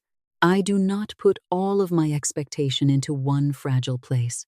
I grow patiently. I love my work more because I am building it in alignment. My business supports my life. My life does not disappear inside the business. I can travel. I can rest. I can spend time with people I love. I can contribute. I can breathe. I build something that serves me as I serve through it. I remain patient with growth. What looks like overnight success often sits on years of preparation. I honor preparation. I plant daily. I celebrate small wins. I keep moving. My business becomes resilient because I remain responsive. Economies change. Technology changes. Platforms change. But human needs remain. I learn to serve those needs in new ways. I give generously from profit. I support causes. I mentor. I share. I lift as I climb. My business becomes a ministry of value. My prosperity becomes evidence of disciplined faith expressed through action. I am blessed to be a blessing. I now give myself permission to live beautifully. Luxury, rightly understood, is not a frantic performance for other people. It is not debt used to create an image. It is not buying things to silence insecurity. True luxury is space, time, quality, beauty, choice, peace, comfort, freedom. I allow myself to desire these things without guilt. I am done worshiping survival. I choose overflow with wisdom. I imagine a home that reflects peace, light, order, beauty, comfort, a place where my nervous system can soften. The exact size does not matter as much as the consciousness within it. Every room can say, "You are safe here. You are cared for here. You may rest here." I bless my current home first. Gratitude is the bridge. I do not insult today while asking for tomorrow. Thank you for this room. Thank you for this bed. Thank you for this table. Thank you for whatever shelter is available to me. And I remain open to expansion. I imagine a home suited perfectly to my life. Beautiful, affordable within my prosperity. Comfortable, safe, well-maintained, filled with warmth. My kitchen reflects abundance. There is nourishing food. There is hospitality. There is enough to share. My table becomes a place of connection. I imagine reliable transportation, a vehicle I enjoy, safe, comfortable, beautiful to me, within my means, and ultimately part of a life of freedom rather than financial strain. I travel in comfort. I experience cultures, nature, art, food, architecture, people. The world opens. I have both the money and time to experience it wisely. I dress in ways that honor who I am. Quality over desperation. Expression over comparison. I do not dress to convince strangers that I am worthy. I dress because beauty can be enjoyed. I honor the temple. I release guilt around quality. And I also remain unattached. Objects do not own me. If something leaves, my identity remains. I enjoy. I appreciate. I release when the season ends. This relaxed relationship with possessions keeps me free. I allow desire to become larger. A more beautiful home, more travel, more generosity, more education, more comfort, more art, more time. I do not crush desire with the word impossible. I bring desire into prayer. Is this aligned? Is this truly mine? Would this expand life? If so, show me the path. I imagine the experience with calm certainty. Textures, sounds, light, emotion, not from desperation, from familiarity. I let my subconscious become comfortable with a higher standard. Then I take the practical actions that match it. I increase income. I save. I learn. I prepare. I say no to purchases that sabotage larger goals. I walk through doors when they open. Luxury becomes stewardship at a higher level. Abundance becomes normal. And now I remember again the creative power of speech. My word is not a toy. I refuse to use it against myself. I stop saying, nothing ever works for me. I am cursed. I am always broke. I always get sick. Nobody loves me. I can never succeed. I am too old. I am too late. I am unlucky. These declarations are canceled as identities. If I have spoken carelessly, I forgive myself. I did not understand how repetition trained my mind. Now I understand. I choose a new language. The language of faith. The language of possibility. The language of responsibility. The language of divine order. When I say, I am prosperous, I also look for the actions prosperity requires. When I say, I am well, I also care for my body. When I say, I am loved, I also practice loving boundaries. When I say, I am successful, I also do the work. My word and my action become partners. This is powerful. I stand firm when appearances contradict my desired direction. A temporary number does not force me to abandon faith. A temporary setback does not force me to declare defeat. I can say, this is what I see today, but it is not all that is possible. I continue. I trust divine design. There is a place for me to fill. There is something for me to do. I am here on purpose. I stop exhausting myself over the how. The how unfolds through steps. My job is to become clear about what aligns with my values and why it matters. Then I act upon the next guidance. I am like a tree planted near water, roots deep, leaves open, seasons changing around me, but the life within continuing. Markets fluctuate, news changes, opinions change. I do not hand my internal economy to every headline. I remain centered. I protect my subconscious from unnecessary negativity. I am selective about what I consume before sleep. Not every voice deserves access to my inner world. I choose inputs that support clarity. I become a master of silence. I do not announce every seed before it sprouts. Some dreams need protection from commentary. I share them with people capable of holding possibility. I conserve creative energy. When it is time to speak, I speak. When it is time to work, I work. When it is time to reveal, I reveal. My imagination becomes a workshop. I cut out pictures of what aligns: a debt-free account, a peaceful home, a healthy relationship, a thriving business, a meaningful career, a strong body, a generous life. I enter those pictures inwardly. Then I return to the present and perform the next task. Imagination gives direction. Action gives it form. The wind of spirit fills my sails. I steer with wisdom. The journey is guided. Now I release fear around aging. I honor time rather than fighting it. Every year has given me something: experience, perspective, discernment, stories, relationships, lessons, wisdom. I do not need to fear the number. I choose to support vitality at every age. I release cultural messages that say life becomes meaningless after a certain birthday. I release the idea that beauty belongs only to youth. Beauty evolves. Presence deepens. Character becomes visible. Wisdom itself has radiance. I take care of my skin because care feels good. I care for my hair, my teeth, my movement, my strength, my sleep, my nutrition, my mental health, my relationships. I support the body I have today, rather than demanding that it become a different age. I can feel vibrant at many ages. I can learn at many ages. I can fall in love at many ages.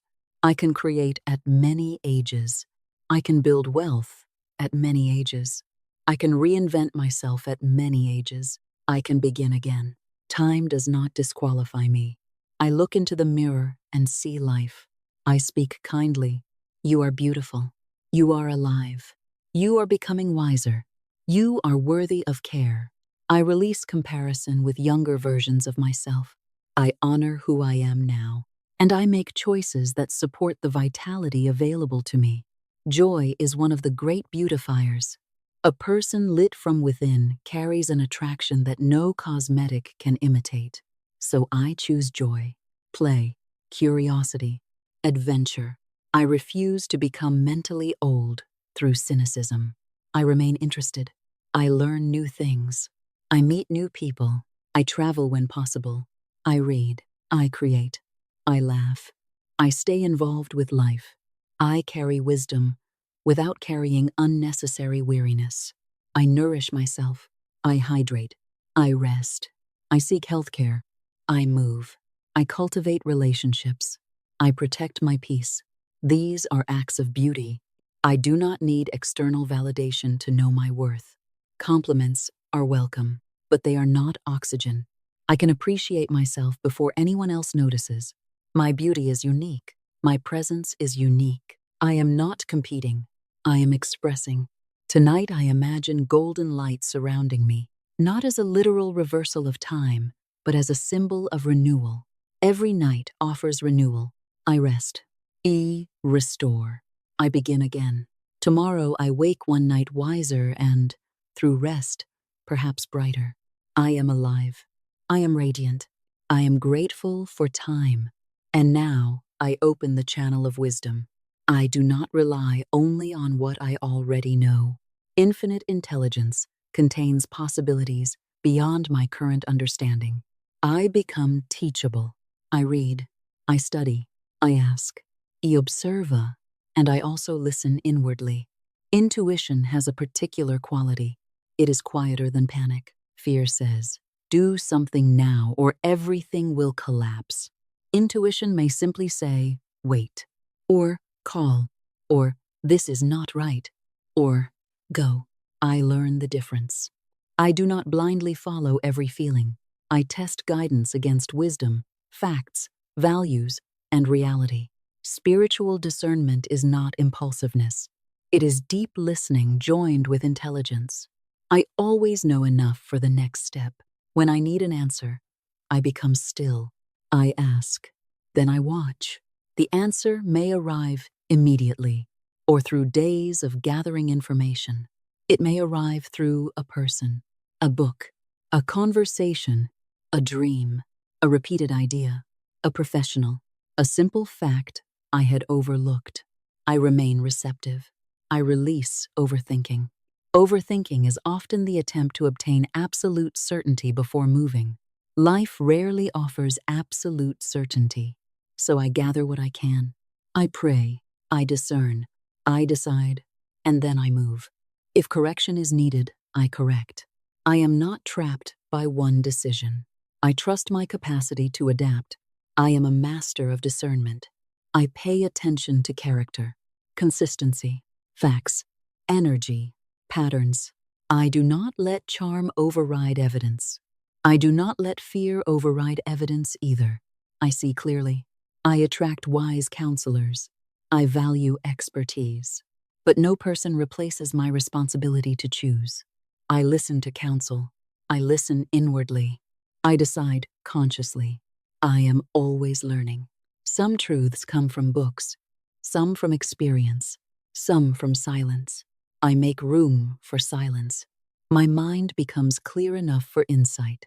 I affirm, I have access to the mind of wisdom. I think clearly. I think creatively. I solve problems. My subconscious continues working on questions after I stop forcing them. I wake with ideas. Connections appear. Patterns become visible. I trust the process. If an answer takes time, I allow time. I am comfortable saying, I do not know yet. There is strength in that sentence. I do not need false certainty. I can wait for clarity. Every choice becomes either a lesson, blessing, or redirection. Therefore, I am freer to act. I am sharp, focused, clear. My memory is supported by attention. I organize information. I learn. I connect dots. Every experience adds to my library. Success taught me. Failure taught me. Pain taught me compassion. Joy taught me gratitude. I waste nothing. I am wiser because I have lived. Now I enter the sanctuary of peace. Peace, be still. I release anxiety as an identity. I release worry as a habit. I release stress that has become automatic. These responses may have protected me once, but I am teaching my nervous system a new default: calm, groundedness, presence. I imagine myself as the quiet center of a storm. Activity may move around me, but I remain connected to the center.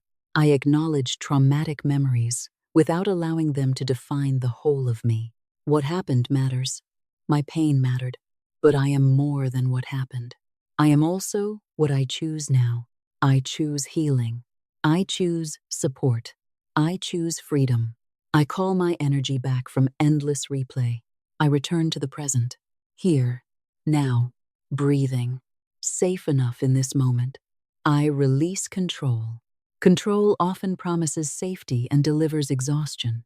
I cannot control every person, every economy, every outcome, every body, every future event.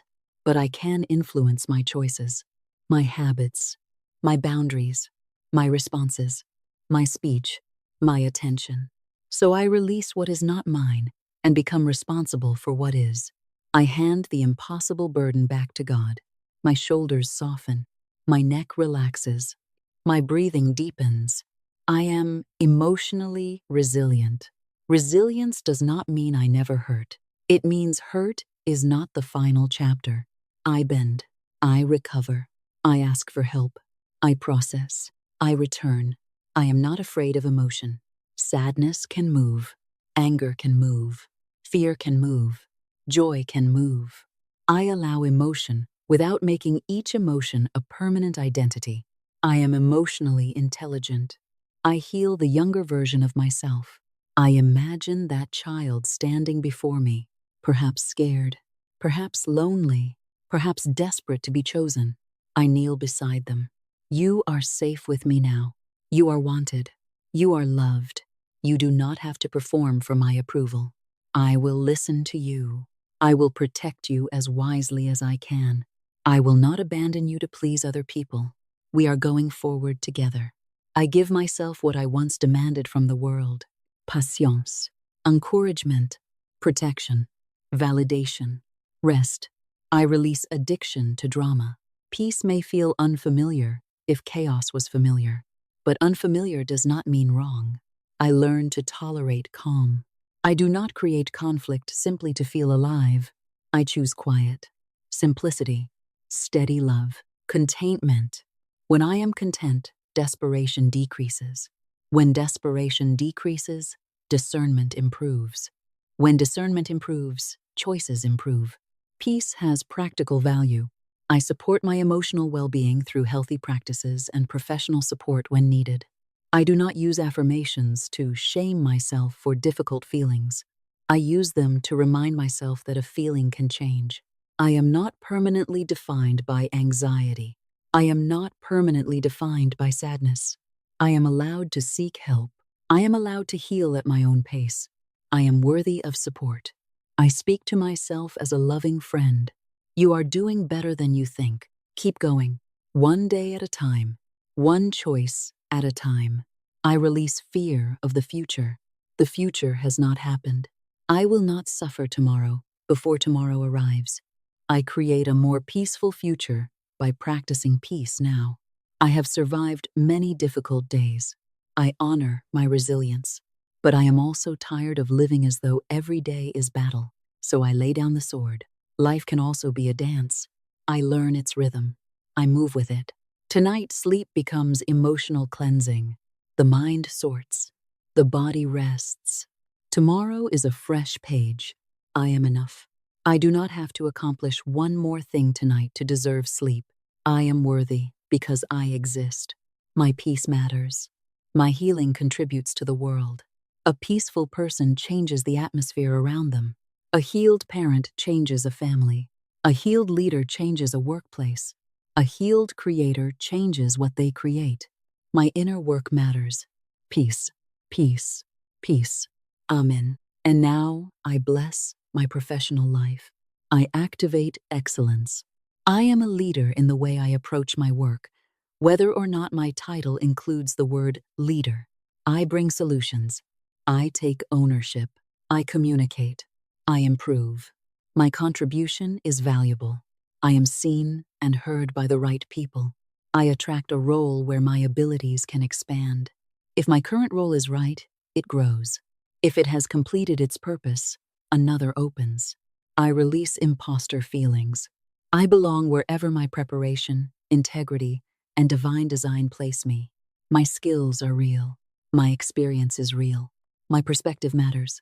I speak in meetings. I share useful ideas. I do not shrink my intelligence to avoid being noticed. I attract mentors and sponsors. Decision makers recognize my value. I build a reputation for excellence. I negotiate with calm confidence. I know my market value. I can discuss compensation maturely. I ask respectfully. I receive graciously. I continue increasing the value I bring. I balance work with life. I do not burn myself down to prove ambition. I set boundaries. I recharge. I focus on high-impact activity. I become efficient. I adapt to technology. I continue learning. I am future-ready because I remain teachable. I avoid toxic office politics. I do not gossip. I focus on contribution. If an environment is consistently harmful, I trust myself to seek healthier options. I deserve a workplace where respect exists. I visualize the peak of my career, not merely the title. The feeling, contribution, mastery, respect, impact, freedom. I bless the job I have now, even if it is only a bridge. I do today's work well. Today's excellence prepares tomorrow's opportunity. I am a builder. I build systems, teams, products, ideas, brands, relationships, legacy. My work becomes an expression of purpose. I am ready for growth. More responsibility, more visibility, more reward. I stretch beyond comfort. I say yes to opportunities that frighten me for the right reasons. I am becoming a success story, and I allow success to arrive with greater ease. Ease is not laziness. Ease is alignment. Things are allowed to work. Love is allowed to feel peaceful. Health-supporting habits are allowed to become natural. Money is allowed to come through intelligent systems rather than endless strain. I release the belief that difficulty automatically makes something more valuable. I welcome flow. I expect pleasant surprises. I am attentive to divine timing. The right person appears. The right idea arrives. The right seat opens. The right information comes. Small conveniences remind me that life contains grace. I do not demand that every event bend to me. I simply become aware of how often life supports me. I notice. I appreciate. I multiply awareness of good.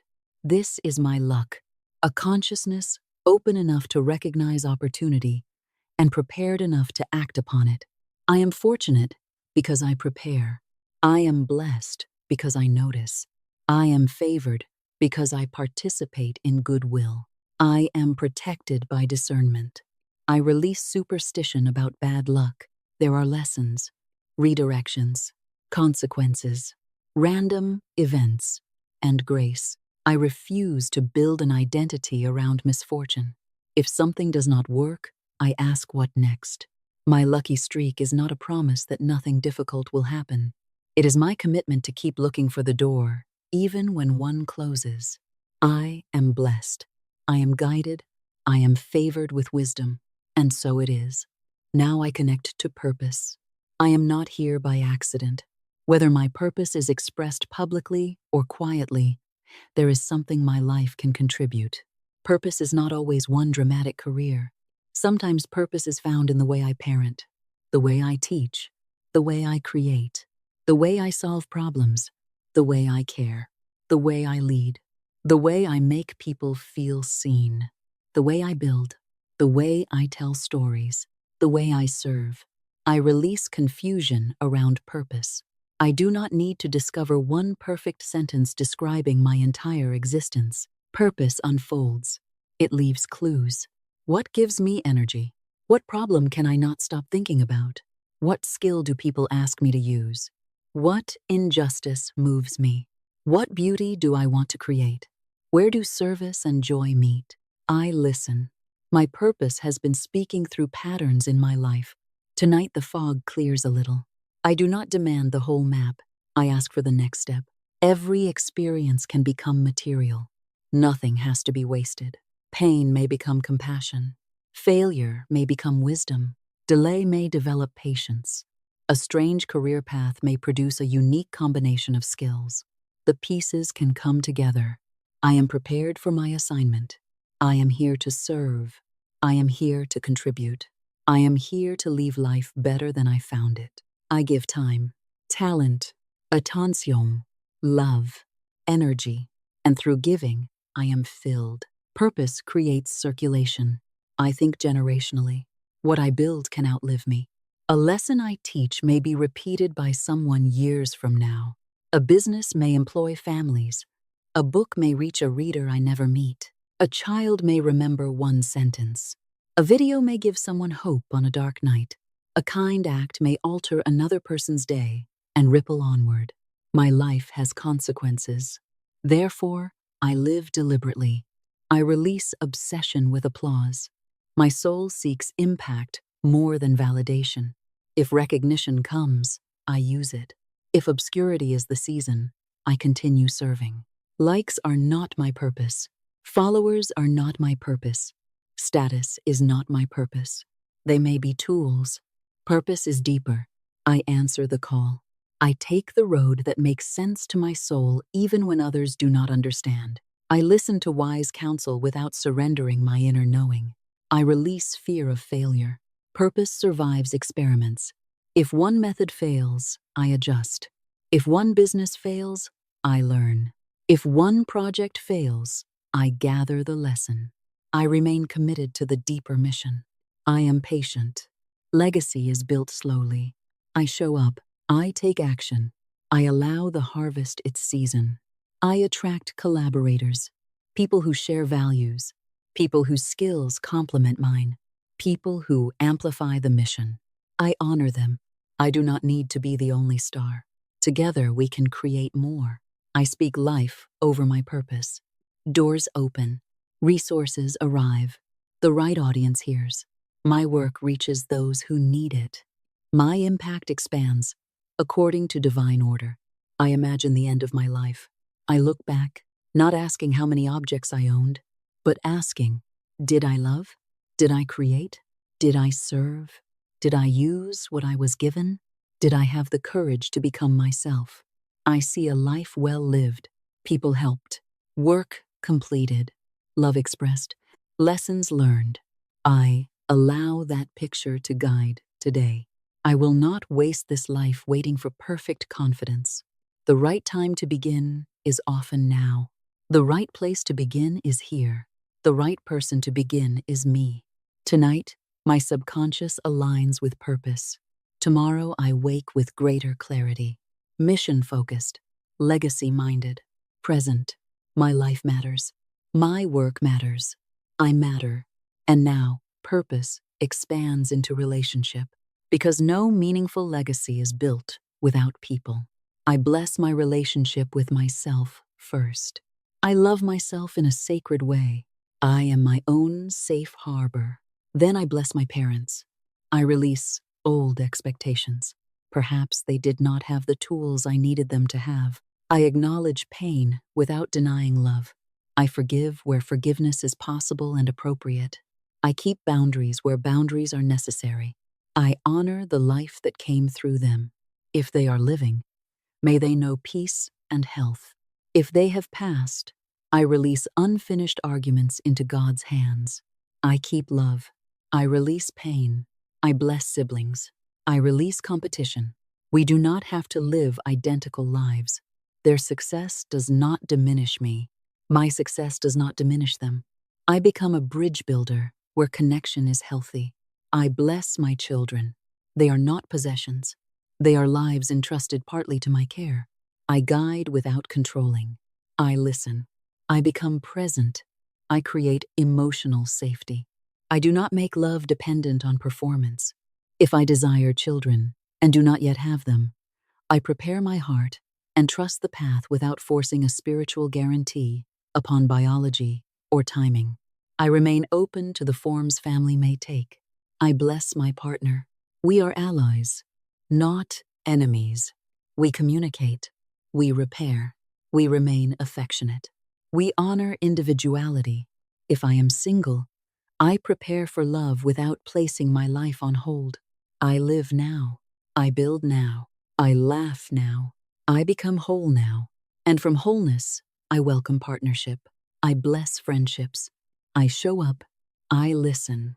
I celebrate. I apologize. I express appreciation before it is too late. I release toxic connections. Boundaries are an act of love. I do not keep people close merely because history is long. I choose relationships compatible with health. I become a peacemaker in community. I do not gossip. I do not enjoy tearing people down. I look for good. I pray for neighbors, my city, my nation, the world. My peaceful actions ripple outward. I become a pattern breaker in my family line. Patterns of abuse, addiction, scarcity, silence, emotional neglect, chaos. They can change through conscious work. I seek therapy when therapy is useful. I read. I learn. I face shadows. I refuse to pass pain forward unchanged. I pass greater healing. I create new family traditions. Meals, conversations, celebrations, presents, laughter, faith. I put the phone down. I look people in the eye. Presence is priceless. I learn how the people I love best receive love. Words, time, touch when welcome, service, gifts, attention. I love in ways they can actually feel. I forgive quickly where it is wise. Forgiveness is not approval. It is freedom from endless inner imprisonment. And when I am wrong, I apologize. I say, I was wrong. I am sorry. I will change the behavior. Humility builds trust. At the end of my life, I want people to remember how they felt around me. Seen, valued, loved. That is wealth. I welcome people from different backgrounds, different ages, different cultures, different beliefs. Humanity expands my perspective. Everyone can teach me something. I remain loyal. I do not treat people as disposable tools. I maintain commitments. I communicate when life changes. My word matters. I attract deep connection. I am not afraid of vulnerability with safe people. I allow myself to be known. My tribe is gathering. My heart is open. My relationships are healing. I am love. I am connection. I am family. I am peace. Now I speak with clarity to every major category of my financial life. Clarity creates direction.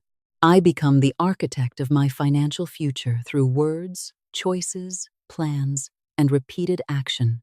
First, my primary income. If I am employed, my value increases. I become qualified for higher compensation. My contribution is visible. I prepare well for performance conversations. E-document results. I negotiate professionally. I am open to raises, bonuses, promotions, and better positions. My paycheck can grow. If I own a business or work for myself, revenue can increase. I improve the offer. I increase value. I improve sales. I improve service. I refine pricing. I strengthen retention. I expand reach. I build systems. Growth comes through intelligent action. I bless passive and leveraged income, dividends where appropriate, rental income where appropriate, royalties, digital products, licensing, interest, assets, business systems. I do not assume passive means effortless. I build responsibly. Then I allow systems to work. I welcome unexpected legitimate income, refunds, back pay, bonuses, gifts, settlements legitimately owed, overpayments returned, old debts repaid, creative opportunities, new contracts. I remain open. Now, expenses. I review them. Income rises while unnecessary expenses fall.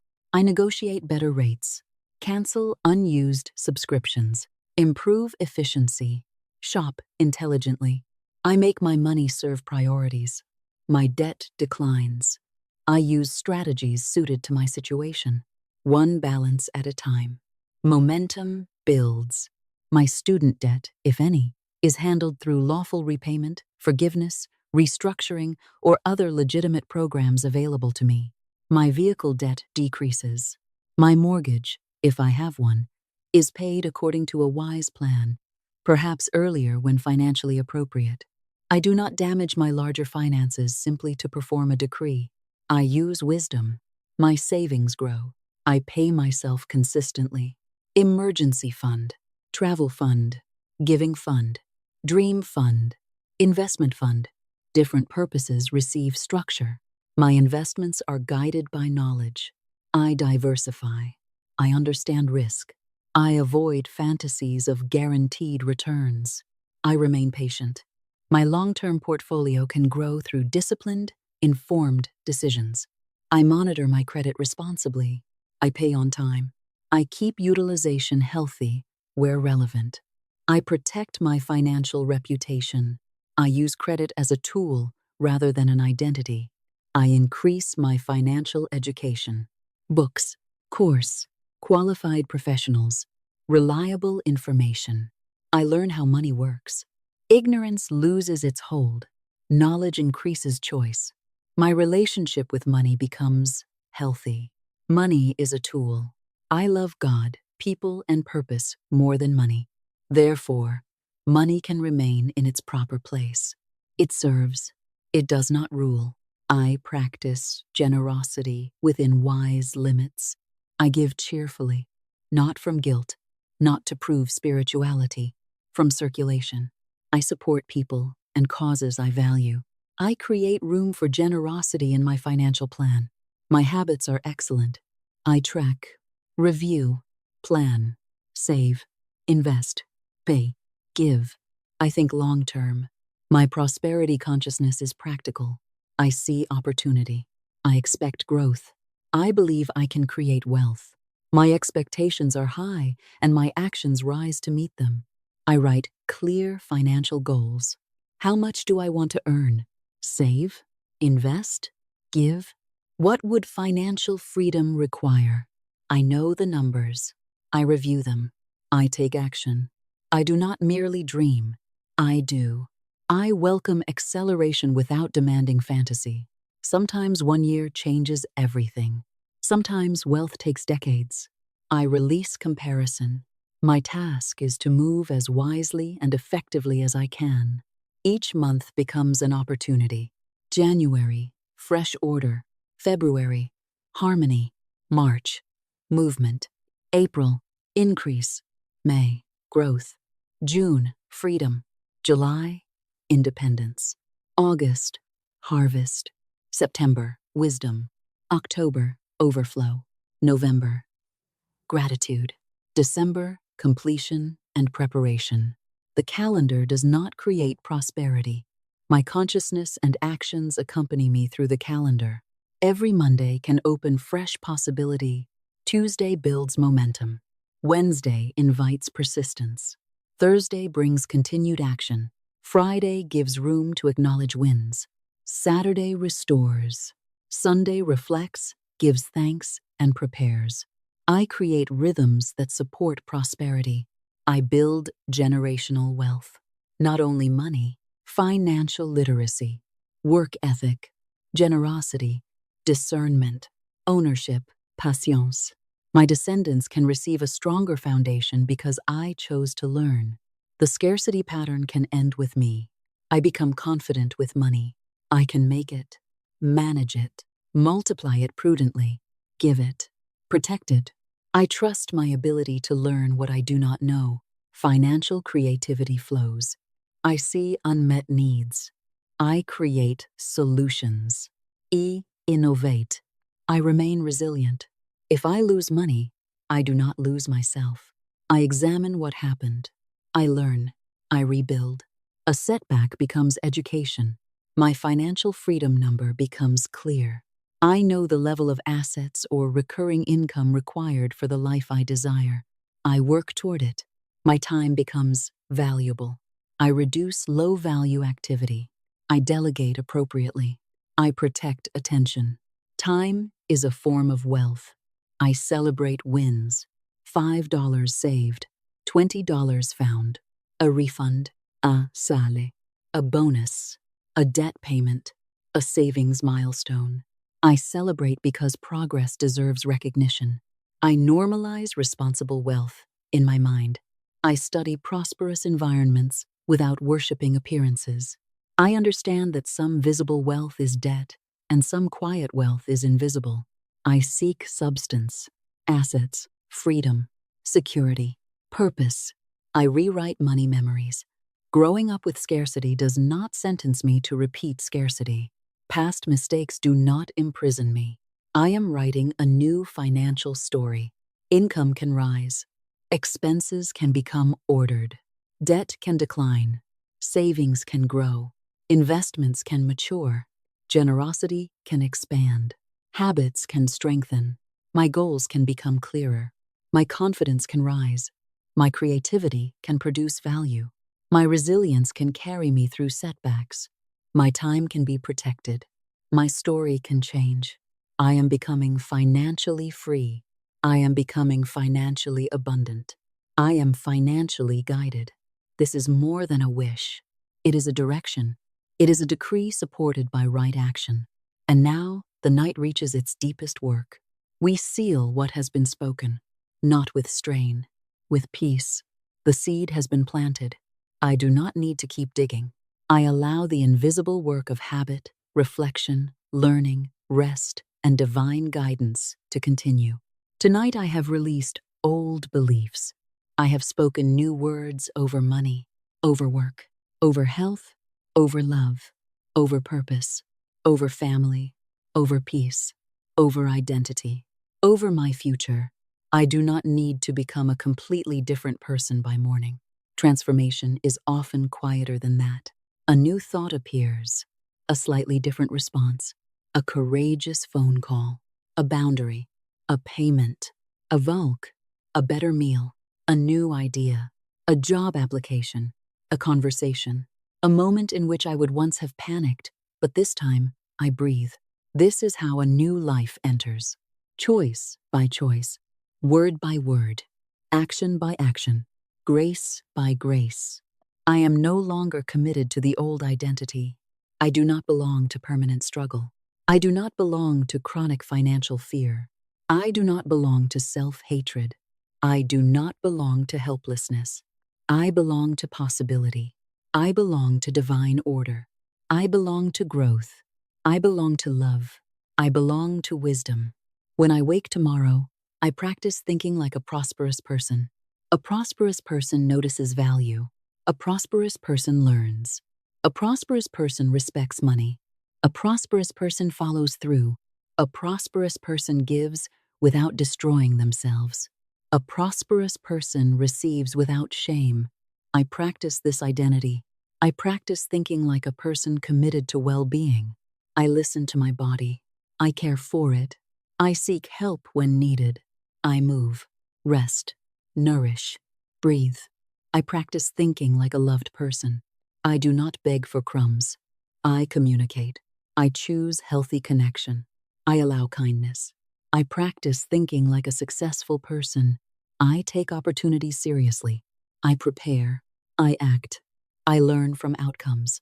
I continue. These truths become familiar. Familiarity becomes identity. Identity influences action. Action changes experience. I seal the work with the spoken word.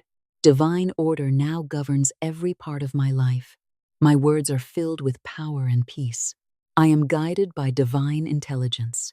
I speak the word of faith, abundance, health-supporting wisdom, love, and right action.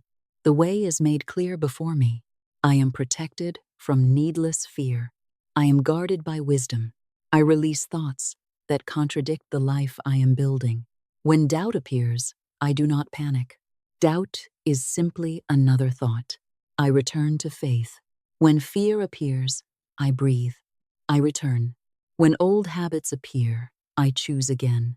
Nothing is ruined because I had one difficult thought. The new pattern becomes stronger through returning. I speak now to my subconscious. You have heard a new story tonight, a story of possibility, a story of stewardship, a story of self-respect, a story of divine guidance. As I sleep, allow useful ideas to organize themselves. Allow learning to settle. Allow memories to consolidate. Allow the body to rest. Allow perspective to return. Tomorrow, help me recognize what matters. Help me notice the right people. Help me remember the right task. Help me act upon the guidance available to me. I do not surrender my responsibility. I surrender unnecessary control. Infinite intelligence, Gidma, show me what is mine to do, and give me peace about what is not mine to do. Thank you, God, for this night. Thank you for every breath.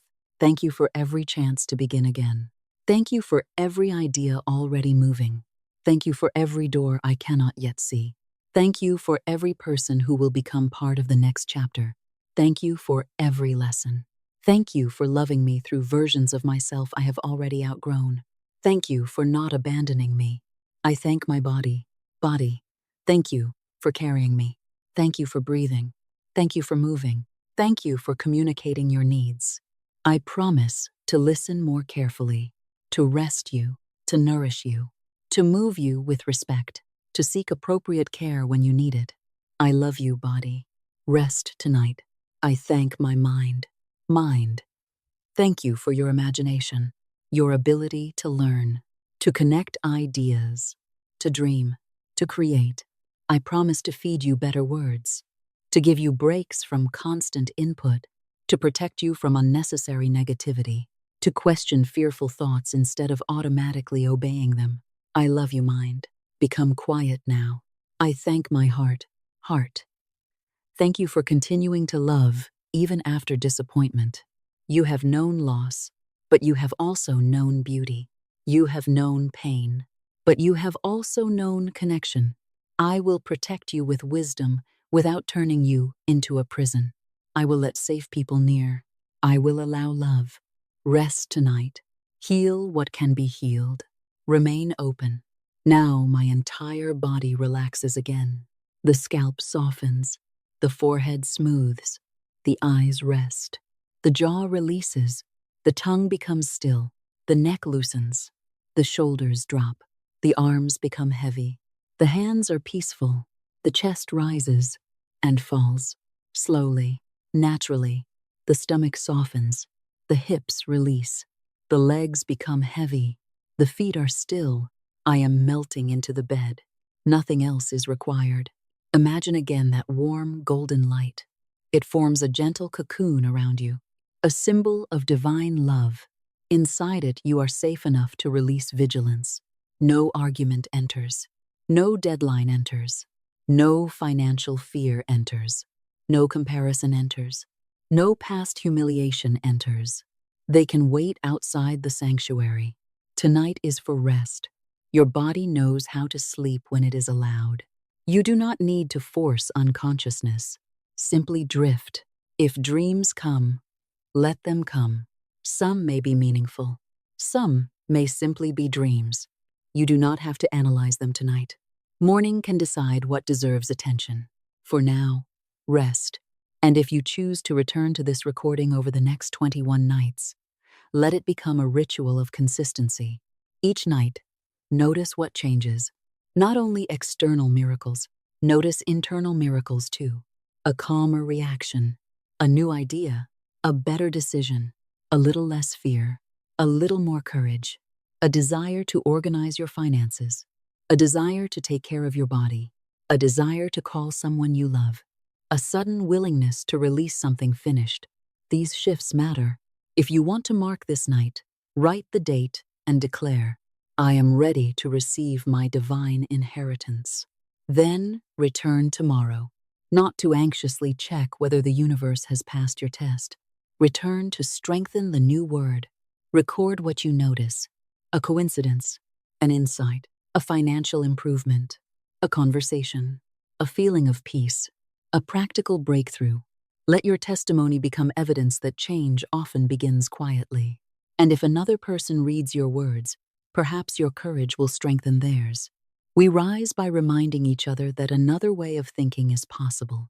I bless every person listening tonight. The person who arrived here accidentally. Perhaps there are no meaningless encounters. Take what serves you. I bless the person who has been practicing for many nights. Consistency is becoming part of your identity. I bless the skeptical person. You do not need blind belief. Stay open. Observe. Practice what is useful. I bless the person desperate for change. May desperation soften into clarity. May you find qualified help where help is needed. May you discover that there are still options. May hope return. These words are not a substitute for your participation in your own life. They are an invitation to participate from a different consciousness. Not poverty consciousness, prosperity consciousness. Not defeat consciousness, possibility consciousness.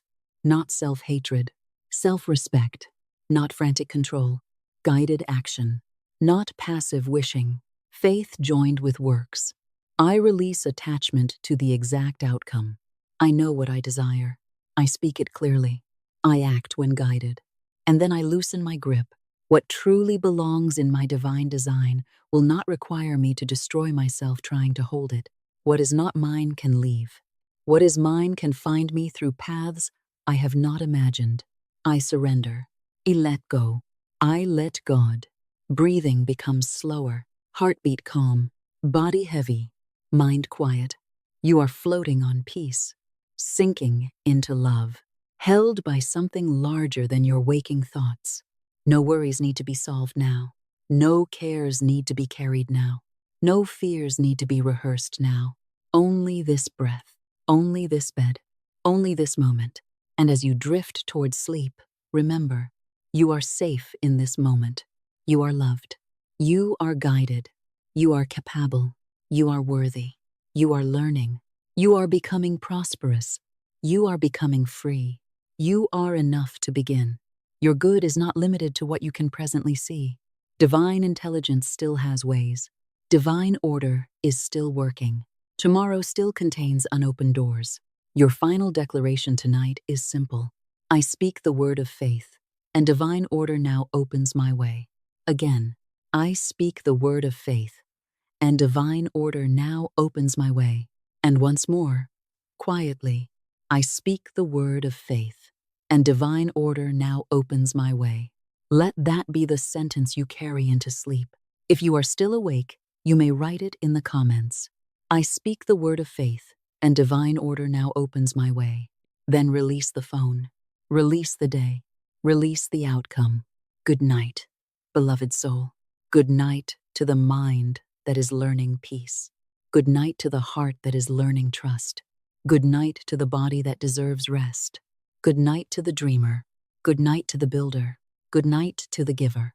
Good night to the receiver. Good night to the person you have been. And welcome to the person you are becoming. Sleep deeply. Rest fully. Wake gently. Let tomorrow meet a mind more peaceful than yesterday. Let tomorrow meet a heart more open than yesterday. Let tomorrow meet a person more willing to recognize abundance, practice wisdom, follow intuition, speak kindly, act courageously, and trust divine order. The seed has been planted. You do not need to watch it grow. Rest. God is still working. Life is still moving. The way is still opening. All is well. All is well. All is well. And so it is. Amen. Now I speak to prosperity with even greater precision. There is power in clarity. A vague mind wonders. A clear mind recognizes direction.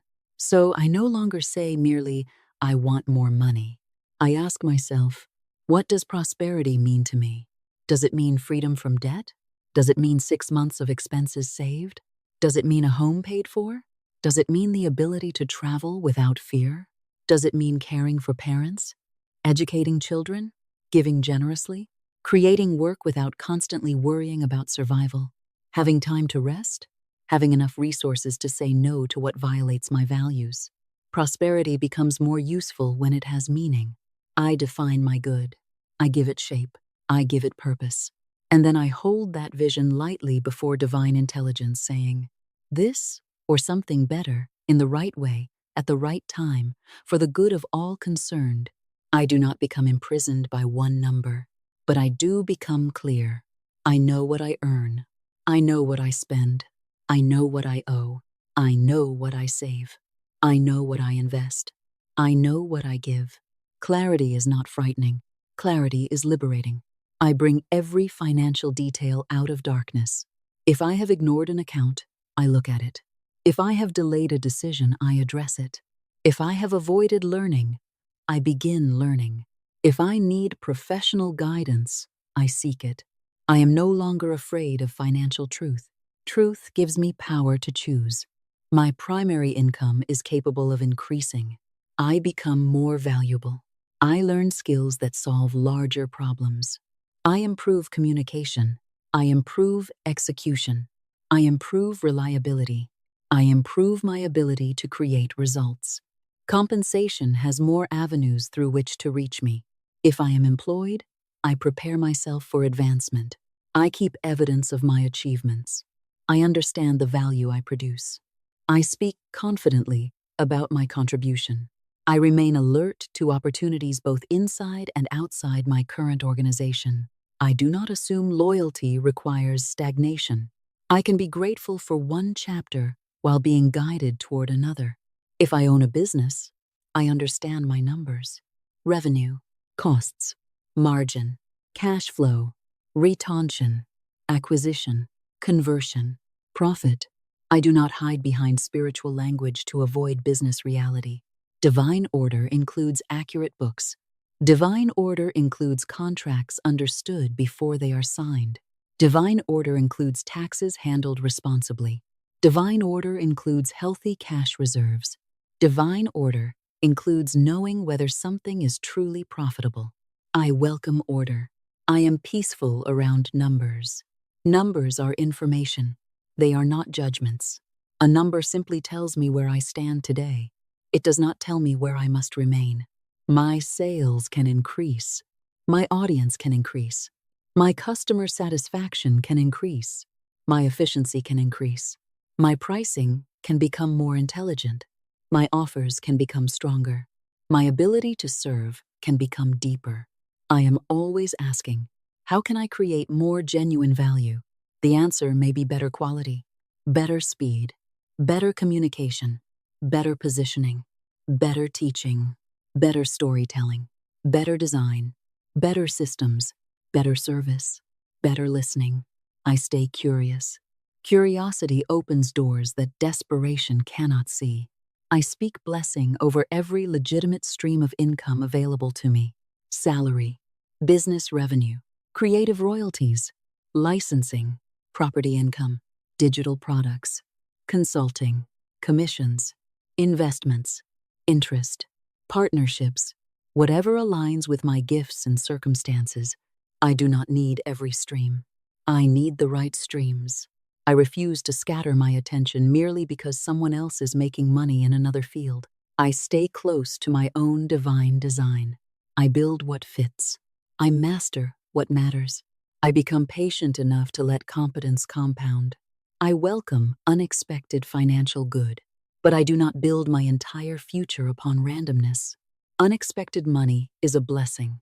Consistent value creation is also a blessing. A raise is a blessing. A refund is a blessing. A bonus is a blessing. An idea that produces revenue for 10 years is a blessing. A habit that prevents waste is a blessing. A decision that saves me from a bad investment is a blessing. A person who teaches me something important is a blessing. I expand my definition of supply. Sometimes abundance arrives as more income. Sometimes it arrives as a lower expense. Sometimes as wisdom. Sometimes as timing. Sometimes as protection from a costly mistake. Sometimes as someone saying no to a deal that would have harmed me. I bless all forms of supply. My expenses become increasingly intentional. I stop buying things only to regulate emotion. I stop spending to impress people. I stop using purchases to fill loneliness. I ask, do I need this? Do I value this? Can I afford this responsibly? Does this serve the life I am building? If the answer is yes, I enjoy the purchase without guilt. If the answer is no, I enjoy the power of walking away. Every no to unnecessary spending becomes a yes to a larger goal. I create space. My savings grow. I pay myself first when possible. Even a small automatic amount trains consistency. I celebrate the first reserve, the first emergency fund, the first month of expenses saved, then the next. Security grows quietly. I am not ashamed of beginning small. A reservoir begins with drops. I bless every drop. My money stays with me more easily because I manage it consciously. I do not need to spend everything I receive. Receiving does not create an obligation to immediately release everything. I learn to hold, to allocate, to plan, to wait. This is maturity. My investments become more thoughtful. I do not invest merely because everyone is excited. I ask questions. What is the risk? What is the time horizon? What do I understand? What do I not understand? What happens if the investment declines? What proportion of my resources is appropriate? I make decisions with clear eyes. I reject greed disguised as faith. I reject fear disguised as wisdom. I seek balance. I am patient with compounding. I understand that extraordinary outcomes are often built through ordinary actions, repeated faithfully. One contribution, then another. 1 month, then another. 1 year, then another. Time becomes my ally. I speak to my credit and financial reputation. I pay obligations on time when possible. I communicate early when there is difficulty. I maintain records. I understand agreements. I protect my identity. I use credit carefully. I do not borrow casually simply because money is offered. Approval is not always alignment. I ask whether debt serves a productive purpose or merely postpones reality. Wisdom guides me. My financial education expands. I read, I listen, I study, I ask professionals. I learn from mistakes without repeating them indefinitely. I understand taxes better. I understand investing better. I understand business better. I understand negotiation better. I understand consumer psychology better. I understand my own emotional patterns around money better. Knowledge replaces helplessness. I am not afraid to say, I do not understand this yet. That sentence is the beginning of mastery. I learn. I practice. I become competent. I honor money without worshiping money. Money is not God. Money is not evil. Money is a tool, a medium, a resource, a symbol of exchanged value. I keep it in its proper place. God first. Integrity first. People matter. Purpose matters. My soul matters. Money serves those priorities. I give generously without destroying my stability. Generosity is not financial self-harm. I can give wisely, consistently, joyfully. I can create a giving plan. I can support causes, family, community, faith, education, people in need. I become a channel. But a healthy channel also requires structure. The river needs banks. My financial habits become strong. I check accounts. I review spending. I plan purchases. I pay bills. I save. I invest. I give. I review goals. The ordinary becomes sacred because the ordinary creates the extraordinary. My prosperity consciousness is not fantasy. It is expectation joined with stewardship. I expect increase, and I become capable of handling increase. I expect opportunity, and I become prepared for opportunity. I expect success, and I build the character required to sustain success. I write my goals, specific, clear, meaningful. I know the income I desire. I know the savings target. I know the debt I want removed. I know the amount I wish to give. I know what freedom would mean. I review these goals without obsession. I let them remind me where I am going. Then I return to today. What can I do today? One call? One proposal? One payment? One lesson? One application? One piece of content? One conversation? 1 hour of focused work? The future is built through present action. I am not merely a dreamer. I am a doer, guided by faith. I now bless the rhythm of the year. Every month can become a new doorway. I do not give months magical power. I give them intention. January becomes a month of renewal. I review. I clear. I organize. I begin. New goals. New plans. New discipline. February becomes a month of harmony. Love and money no longer fight inside me. I can prosper and remain loving. I can love and remain financially wise. March becomes movement. A conversation begins. A project advances. An old delay breaks. I take courageous action. April becomes increase. Increase in wisdom. Increase in skill. Increase in income. Increase in discipline. Increase in peace. May becomes blossoming. Seeds begin showing visible signs of growth. I celebrate early evidence without becoming impatient. June becomes freedom. I ask where I can reduce unnecessary dependence. Where can I simplify? What can I pay down? What can I learn? Where can I become stronger? July becomes healthy independence. I do not isolate, but I strengthen my ability to stand.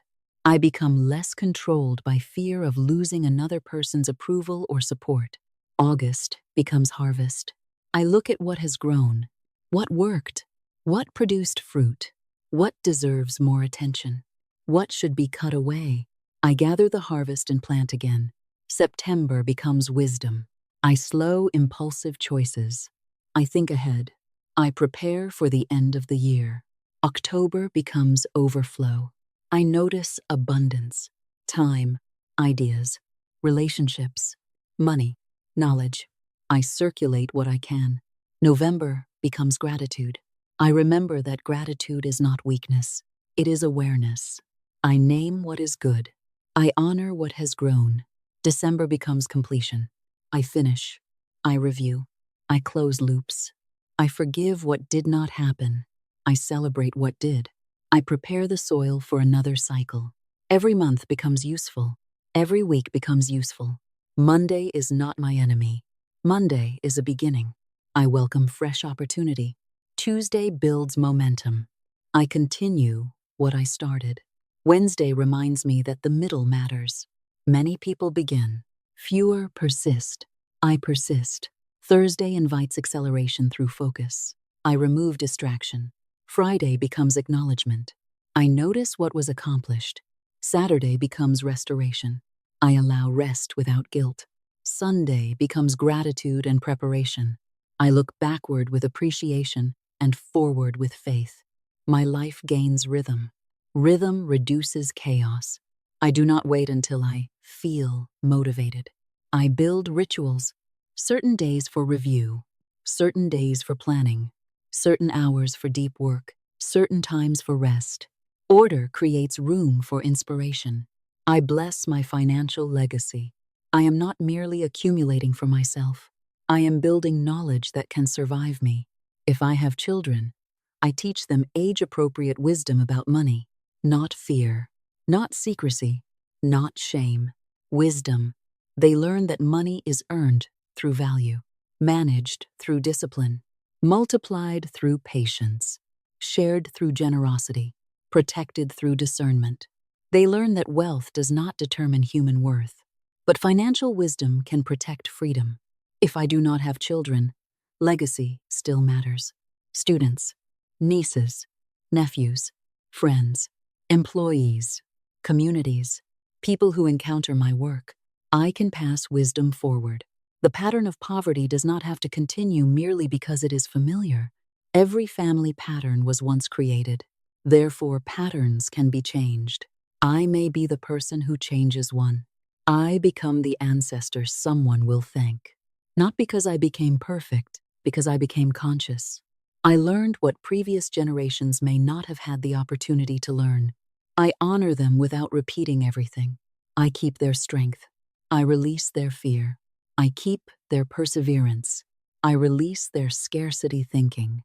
I keep their loyalty. I release unhealthy silence. I keep the love. I transform the pain. My confidence with money becomes calm. I do not need to boast. I know I can learn how to earn. I know I can learn how to manage. I know I can learn how to invest. I know I can learn how to rebuild. This confidence attracts action. When opportunity appears, I do not automatically say, "That is too big for me." I ask, "What would I need to become capable of handling this?" This question changes everything. Instead of rejecting expansion, I grow toward it. My financial creativity awakens. I see needs. People need education, convenience, entertainment, beauty, hope, efficiency, organization, communication, healing services, technology, community, information, design, products, solutions. I look at the world and ask, where can I help? Value and prosperity meet there. I become innovative. I am not afraid of new models, new platforms, new forms of communication. But I do not chase every trend. I use discernment. My creativity becomes economically useful without losing soul. I become resilient. A lost client does not destroy me. One failed product does not destroy me. One investment loss does not destroy me. One bad month does not destroy me. I learn. I recover. I diversify. I adjust. I return wiser. I know my financial freedom number. Perhaps it changes over time. That is fine. But I know approximately what level of savings, assets, or recurring income would allow greater freedom. I stop calling freedom a vague dream. I turn it into mathematics. Faith can work with mathematics. Spirit is not offended by spreadsheets. Numbers can become servants of vision. I calculate. I plan. I act. Then I release obsession. I honor time. time is more precious than money because money can sometimes return and time cannot. I reduce activities that consume hours without nourishing life. I protect attention from endless scrolling. I protect mornings when possible. I protect creative energy. I delegate. I automate wisely. I simplify. I understand that wealth includes control over attention. I celebrate financial wins, small and large. A $5 saving matters. A bill paid matters. A debt reduced matters. A good negotiation matters. A client acquired matters. A business milestone matters. A savings account reaching a new level matters. A generous gift made responsibly matters. Celebration tells my mind, progress is happening. I normalize prosperity. But I do not confuse luxury displays with actual wealth.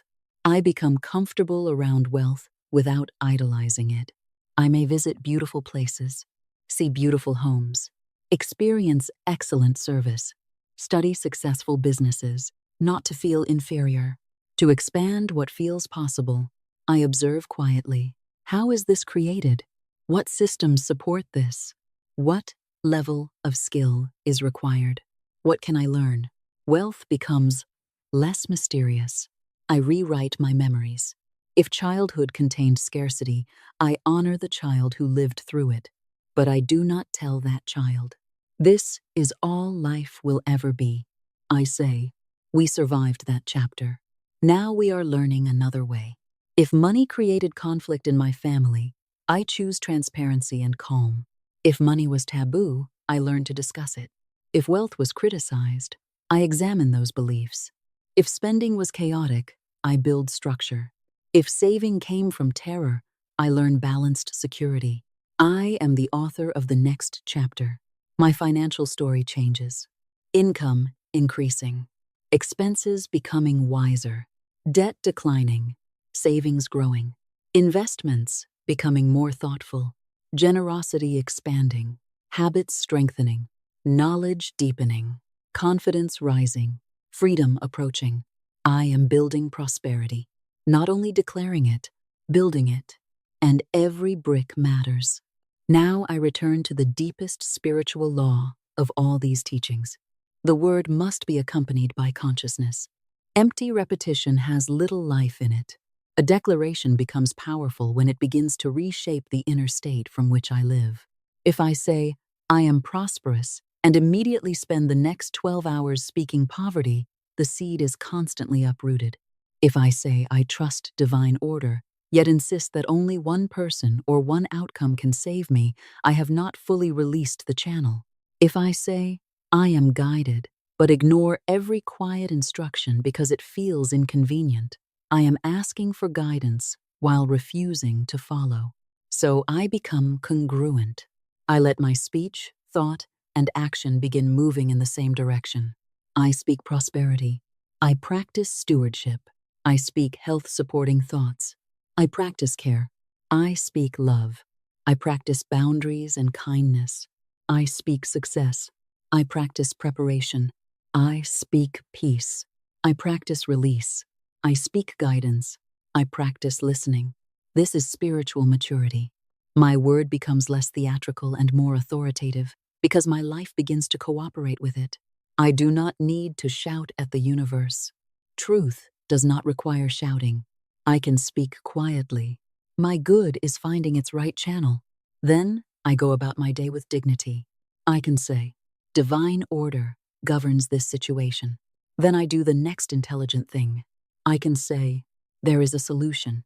Then I become receptive enough to recognize it. I do not beg. I do not chase. I do not collapse. I stand.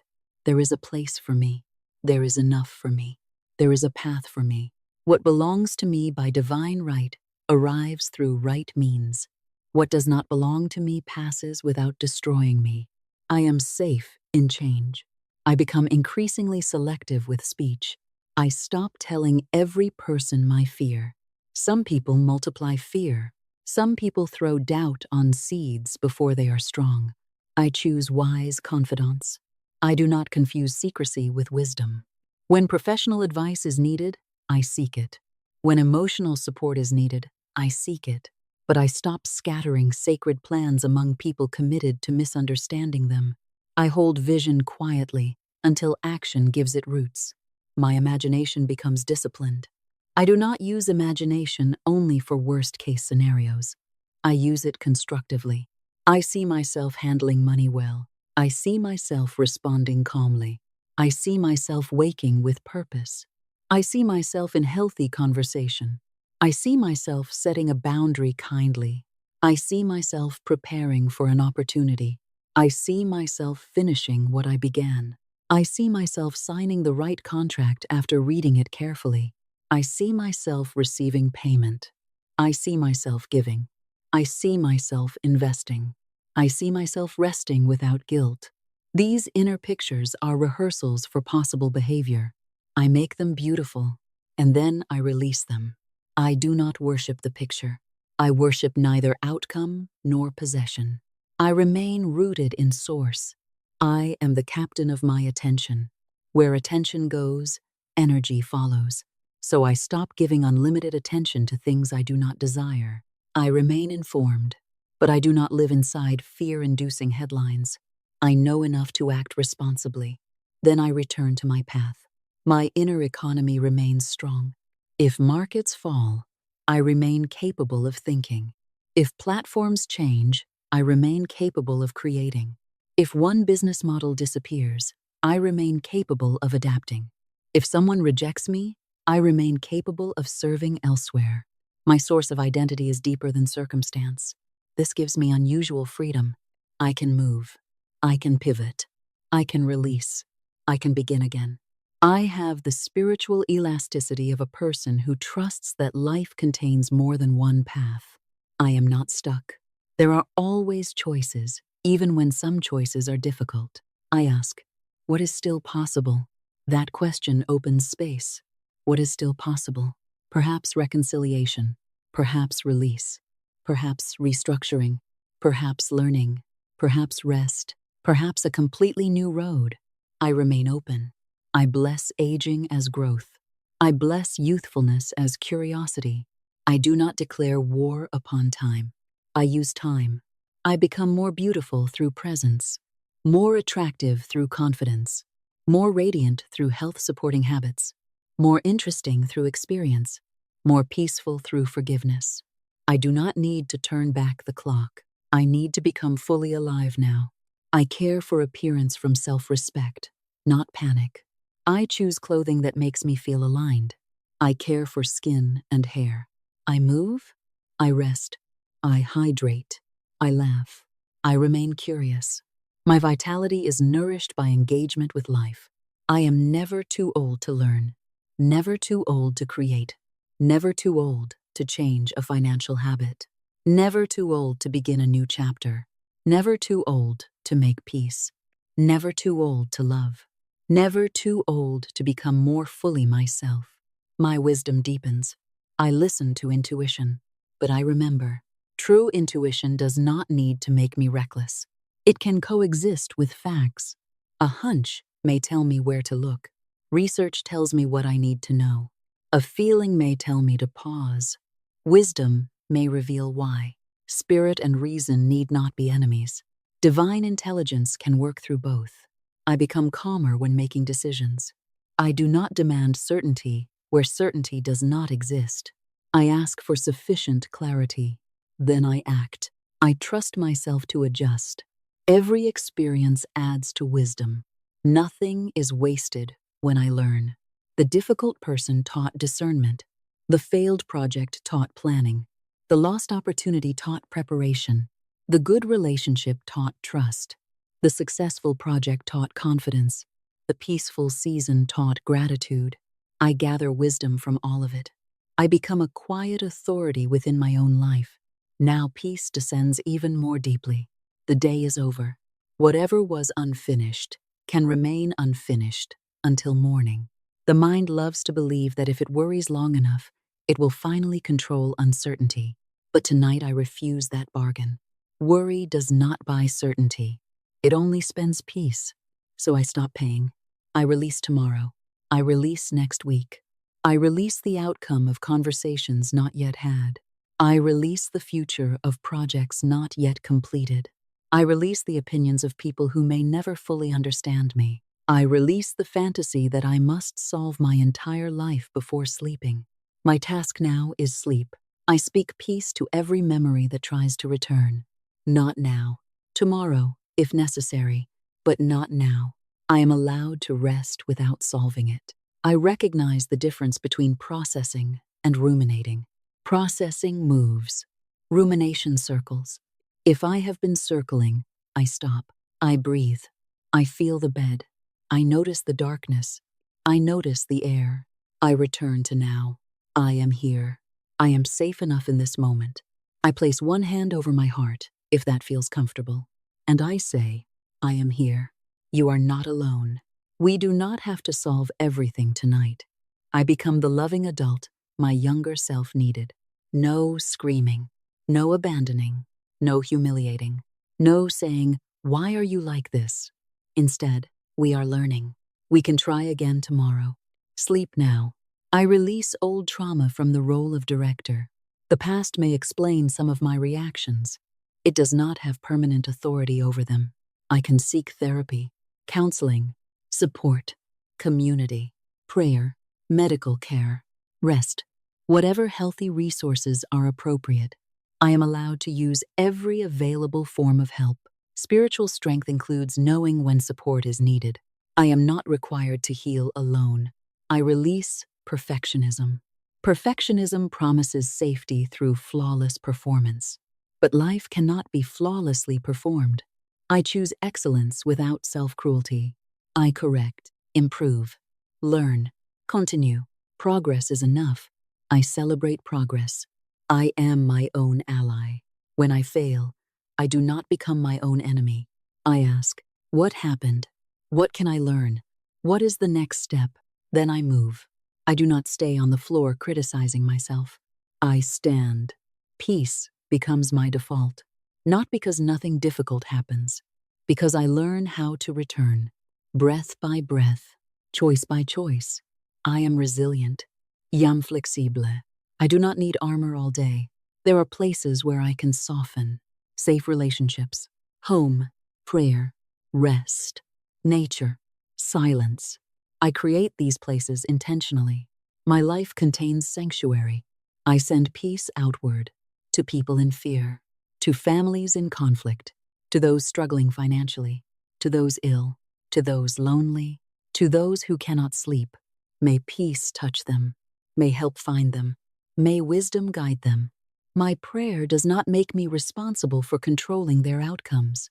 I bless and release. I am healing my corner of the world by becoming less reactive and more conscious. This matters. Now professional excellence rises again within me. Tomorrow I do my work with calm authority. I am prepared. I am punctual. I am creative. I solve problems. I communicate. I lead where leadership is required. I follow where learning is required. I do not need to dominate to lead. Leadership can be steadiness, clarity, responsibility, service. I become known for these qualities. I release imposter syndrome. I do not have to know everything to deserve my seat. I need to contribute honestly. I can ask questions. I can learn. I can become better. I speak up when I have something useful to say. My ideas matter. I am not invisible. I attract mentors, sponsors, champions, people who open doors because they have seen my character and ability. I receive support graciously. I do not sabotage help by believing I must do everything alone. I negotiate without apology. I understand that compensation is a conversation. I prepare evidence. I know the market. I speak clearly. I remain open to better opportunities if the present structure cannot recognize my value. I balance work and rest. Burnout is not a badge. I become productive rather than merely busy. I learn leverage, automation, delegation, focus. I protect deep work. I protect recovery. This allows excellence to continue. I embrace change. Industries change. Platforms change. Skills evolve. I remain teachable. This keeps me relevant. I do not fear technology. I learn how to use appropriate tools while preserving judgment and creativity. I stay future-ready. If the workplace is toxic, I do not normalize toxicity forever. I improve what I can. I set boundaries. I document when necessary. I seek support. And if the environment cannot become healthy, I prepare my exit intelligently. I deserve dignity at work. I bless the role I currently have. It may be a destination. It may be a bridge.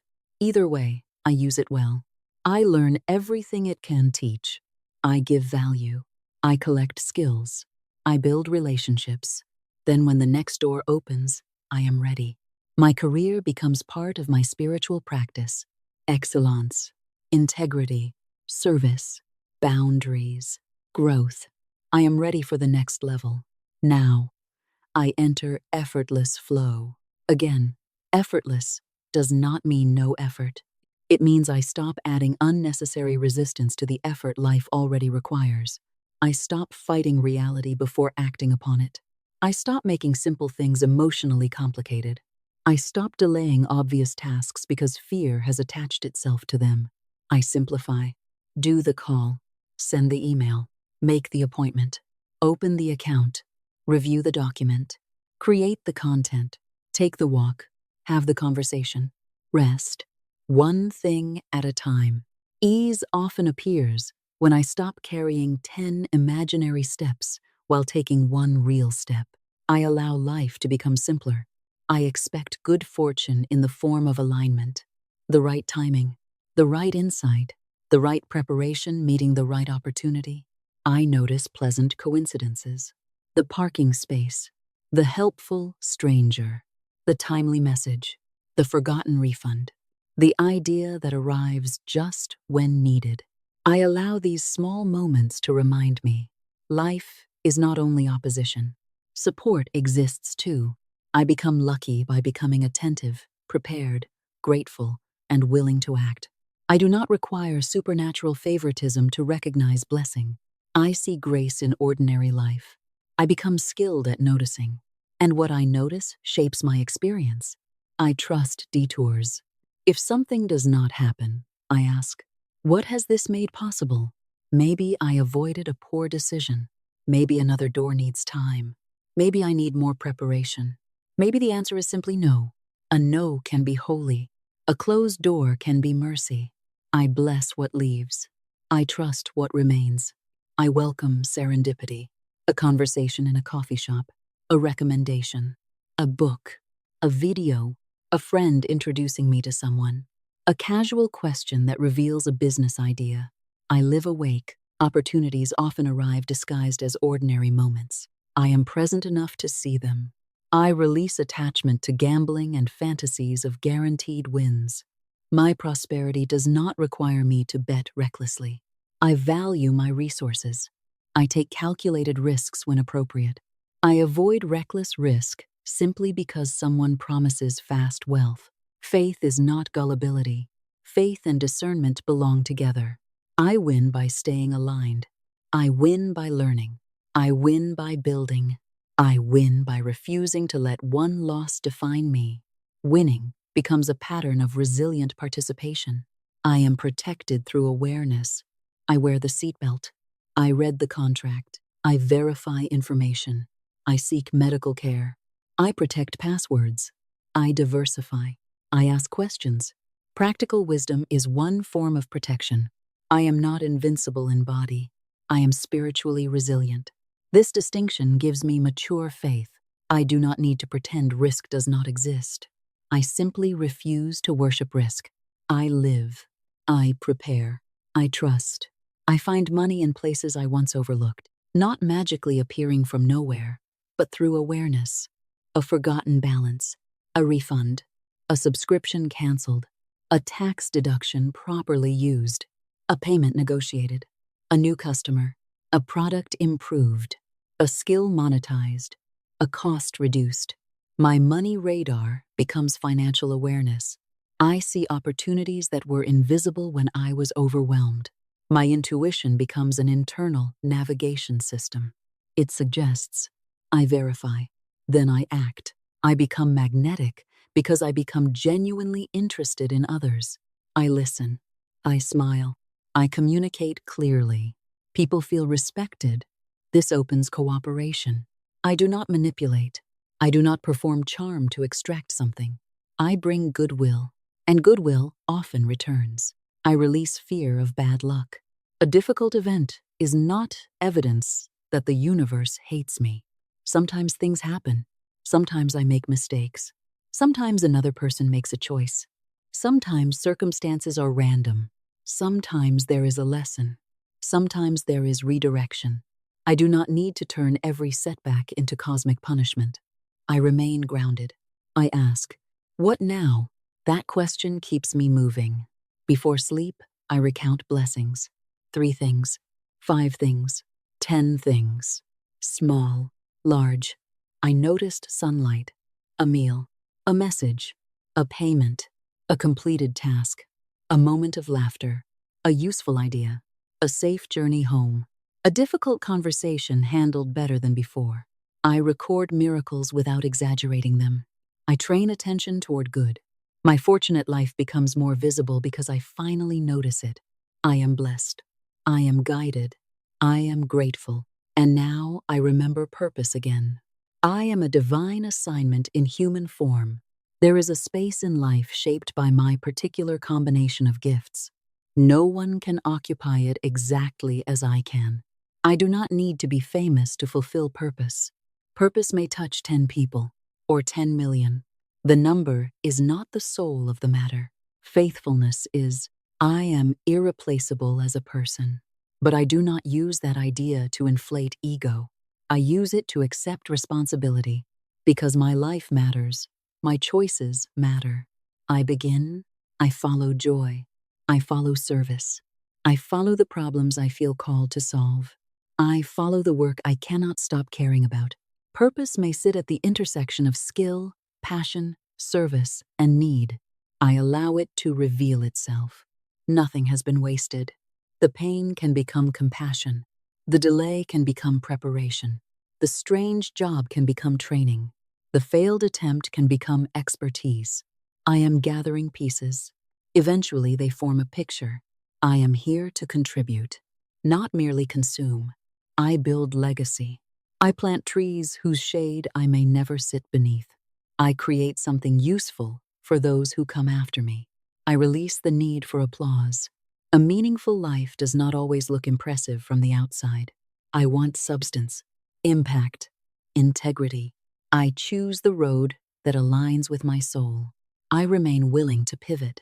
Failure becomes feedback. I continue. I attract the team required for larger purpose. No great vision needs to be carried by one exhausted person.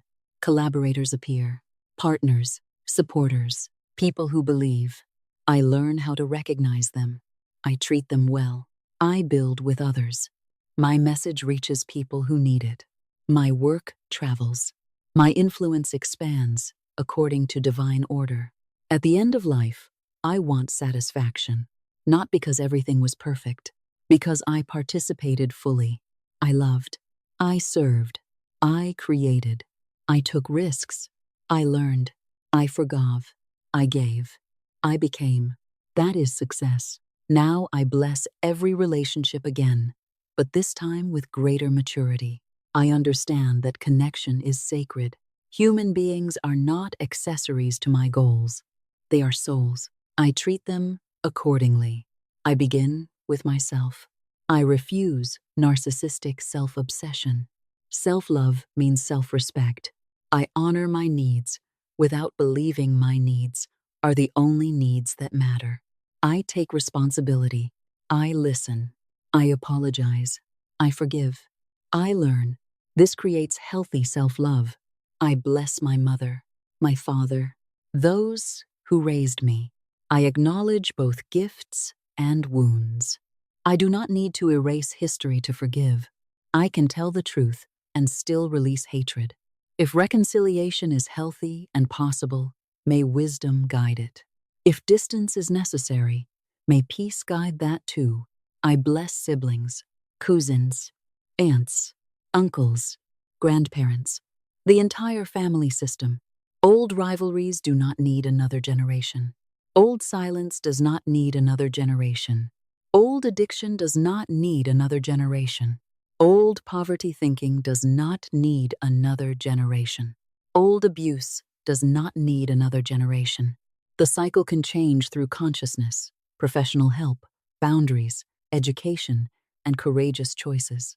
I become a cycle breaker, not by claiming magical power over everyone else, by changing what passes through me. I do not pass unprocessed pain forward when I can seek healing. I do not repeat cruelty simply because cruelty was familiar. I do not repeat financial chaos simply because chaos was familiar. I build another pattern. My home becomes filled with warmth, meals, conversation, music, prayer, laughter, stories, presents. I make birthdays matter. Milestones matter. Ordinary dinners matter. I do not wait for tragedy to tell people I love them. I say it now. I appreciate now. I show up now. I put the phone away sometimes. I look at faces. I listen without preparing my response. Presence is a rare form of wealth. I become generous with it. I learn how people receive love. Some need words. Some need time. Some need practical help. Some need affection. Some need thoughtful gifts. I do not assume everyone receives love as I do. I become fluent in care. I forgive without keeping endless records. But I also remember enough to establish wisdom. Forgiveness does not require amnesia. I learn patterns. I protect myself. I release bitterness. When I hurt another person, I repair. I do not hide behind pride. I was wrong. I am sorry. What can I do differently? These sentences have spiritual power. They rebuild trust. I become reliable. If I say I will be there, I make every reasonable effort to be there. If plans change, I communicate. I do not disappear. I do not treat people as disposable. I value commitment. I value loyalty. I also recognize when a relationship has become consistently harmful. Commitment does not mean permanent submission to abuse. I can leave with dignity. I can seek safety. I can ask for help. I choose relationships in which mutual respect exists. I desire depth, not endless surface-level contact. I want to know people, their dreams, their fears, their stories. I let trusted people know me too. Vulnerability with safe people becomes connection. I am grateful for difficult people because some taught me what boundaries I needed. I am grateful for kind people because they reminded me what healthy love feels like. I bless both and keep the lesson. My tribe gathers. People who value me, challenge me, encourage me, celebrate me. People whose presence does not require me to betray myself. Tonight my heart becomes softer and wiser. Softness without naivety. Wisdom without cynicism. Love without self-abandonment. Boundaries without hatred. This is mature love. I sleep with an open heart. Now, every category of my financial life returns one final time. Not because I am anxious, because I am sealing clarity. Primary income, increasing through value, skill, negotiation, and right opportunity. Business income, growing through service, systems, audience understanding, and excellence. Passive and leveraged income, developing through assets and structures appropriate to my circumstances. Unexpected income, welcomed through legitimate channels. Expenses, managed consciously. Debt, addressed honestly and reduced systematically. Savings, growing through consistency. Investments, chosen intelligently. Credit, used responsibly. Financial education, always expanding. Generosity, practiced joyfully. Financial habits, stable. Money mindset, prosperous but grounded. Goals, clear. Timeline, patient but ambitious. Legacy, intencional. Confidence, growing. Creativity, flowing, resilience, strong, freedom number, defined, time, protected, progress, celebrated, environment, supportive of growth, story, rewritten. I speak these words not as a denial of present reality. I speak them as a direction for present reality. My life begins moving toward order. I do not need everything to change overnight. I need to remain faithful to the direction. 1 month from now, I can be wiser. 6 months from now, stronger. 1 year from now, significantly different. 5 years from now, perhaps living in circumstances I can barely imagine tonight. So I honor both speed and patience. Some breakthroughs are sudden. Some are compounded. I welcome both. I release the childish demand that every good thing must arrive instantly. I also release the defeated assumption that every good thing must take forever. Divine timing may be fast. It may be slow. My job is preparedness. I build capacity. I make myself ready. If 10 new clients appeared tomorrow, could I serve them? If income doubled, could I manage it? If a major opportunity appeared, would I have the skill? If the relationship I desire arrived, would I have emotional room? If my dream job opened, would my resume, portfolio, or preparation support it? Preparation is faith in action. I prepare. My buckets are out before the rain. My financial house comes into order. My emotional house comes into order. My physical house comes into order. My schedule comes into order. My environment tells my subconscious, we are ready. I create space for good. I finish what is finished. I remove clutter. I close unnecessary accounts. I cancel obsolete commitments. I release objects I no longer use. I organize documents. I answer messages. I create room. Order has energy.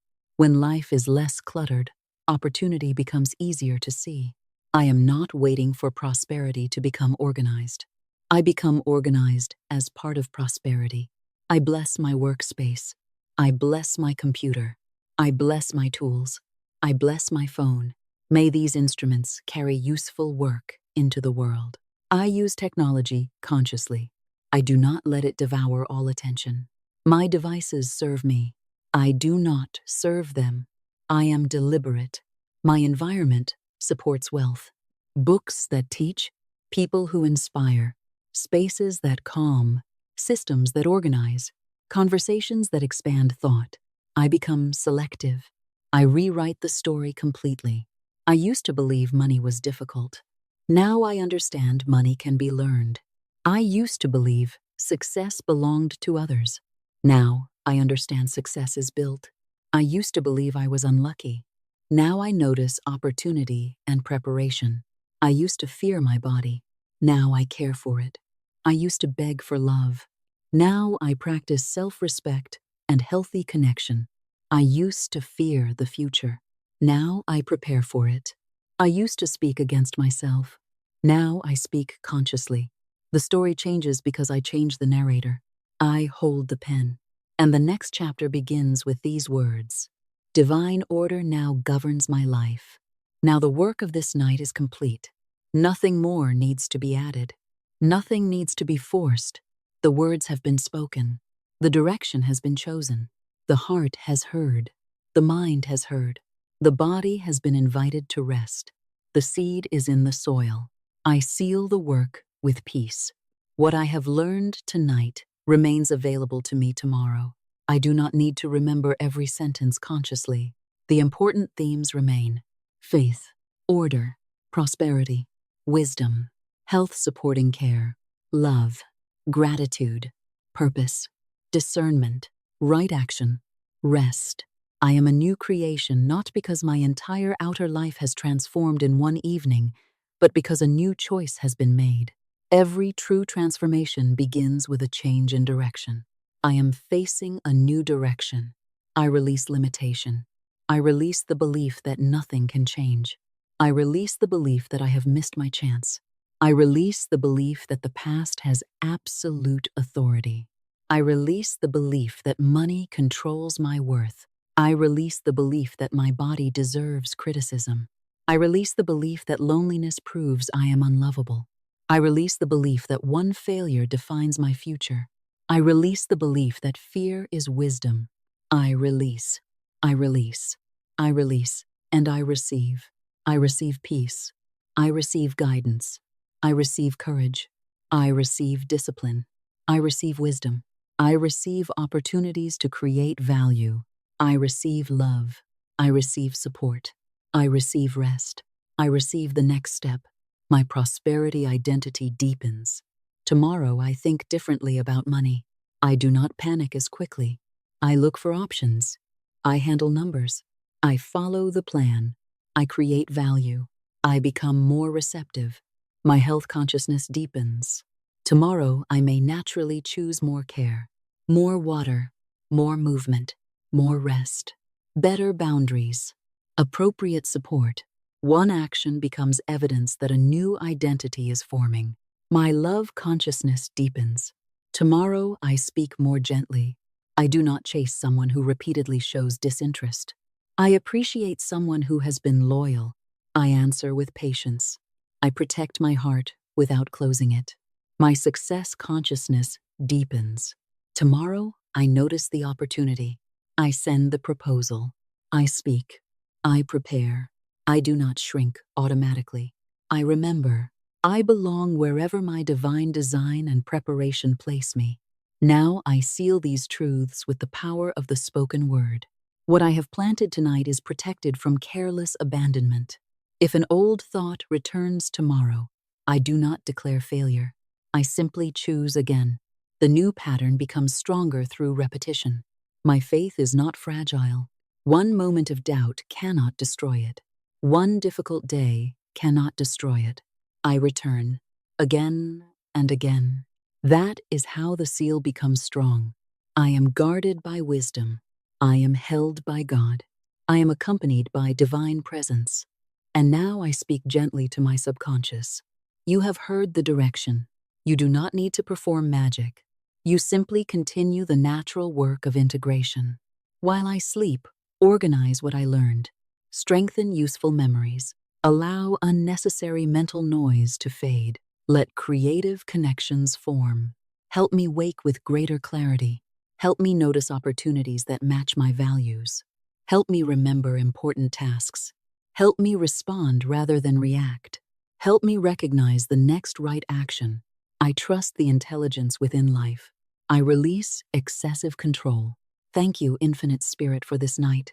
Thank you for every person who helped bring me here. Thank you for every lesson. Thank you for another opportunity to begin. Thank you for the money I already have. Thank you for every increase still possible. Thank you for my body. Thank you for my mind. Thank you for my heart. Thank you for people who love me. Thank you for the possibility of new love. Thank you for work. Thank you for purpose. Thank you for rest. Thank you for tomorrow. I thank my body. Body, you have done enough for today. You carried me. You breathed. You digested. You moved. You communicated. You protected. You adapted. Now, rest. I promise to treat you with greater respect. I will listen. I will nourish you. I will move you. I will allow you to sleep. I will seek care when necessary. You do not need to earn my love through appearance or performance. I love you because you are the living home through which I experience this life. Sleep, repair, restore. I thank my mind. Mind, you have thought enough. No more solving. No more rehearsing. No more planning. Tomorrow will give you new information. Tonight you may become quiet. Thank you for imagination. Thank you for memory. Thank you for creativity. Thank you for learning. I will feed you better thoughts. I will be selective about what I expose you to. I will not demand that you predict every danger. You may rest. I thank my heart. Heart, you have loved bravely. You have been disappointed and still remained capable of love. You have lost and still continued. You have hoped. You have forgiven. You have survived. I will protect you with wisdom. I will not give unlimited access to people who repeatedly misuse your openness.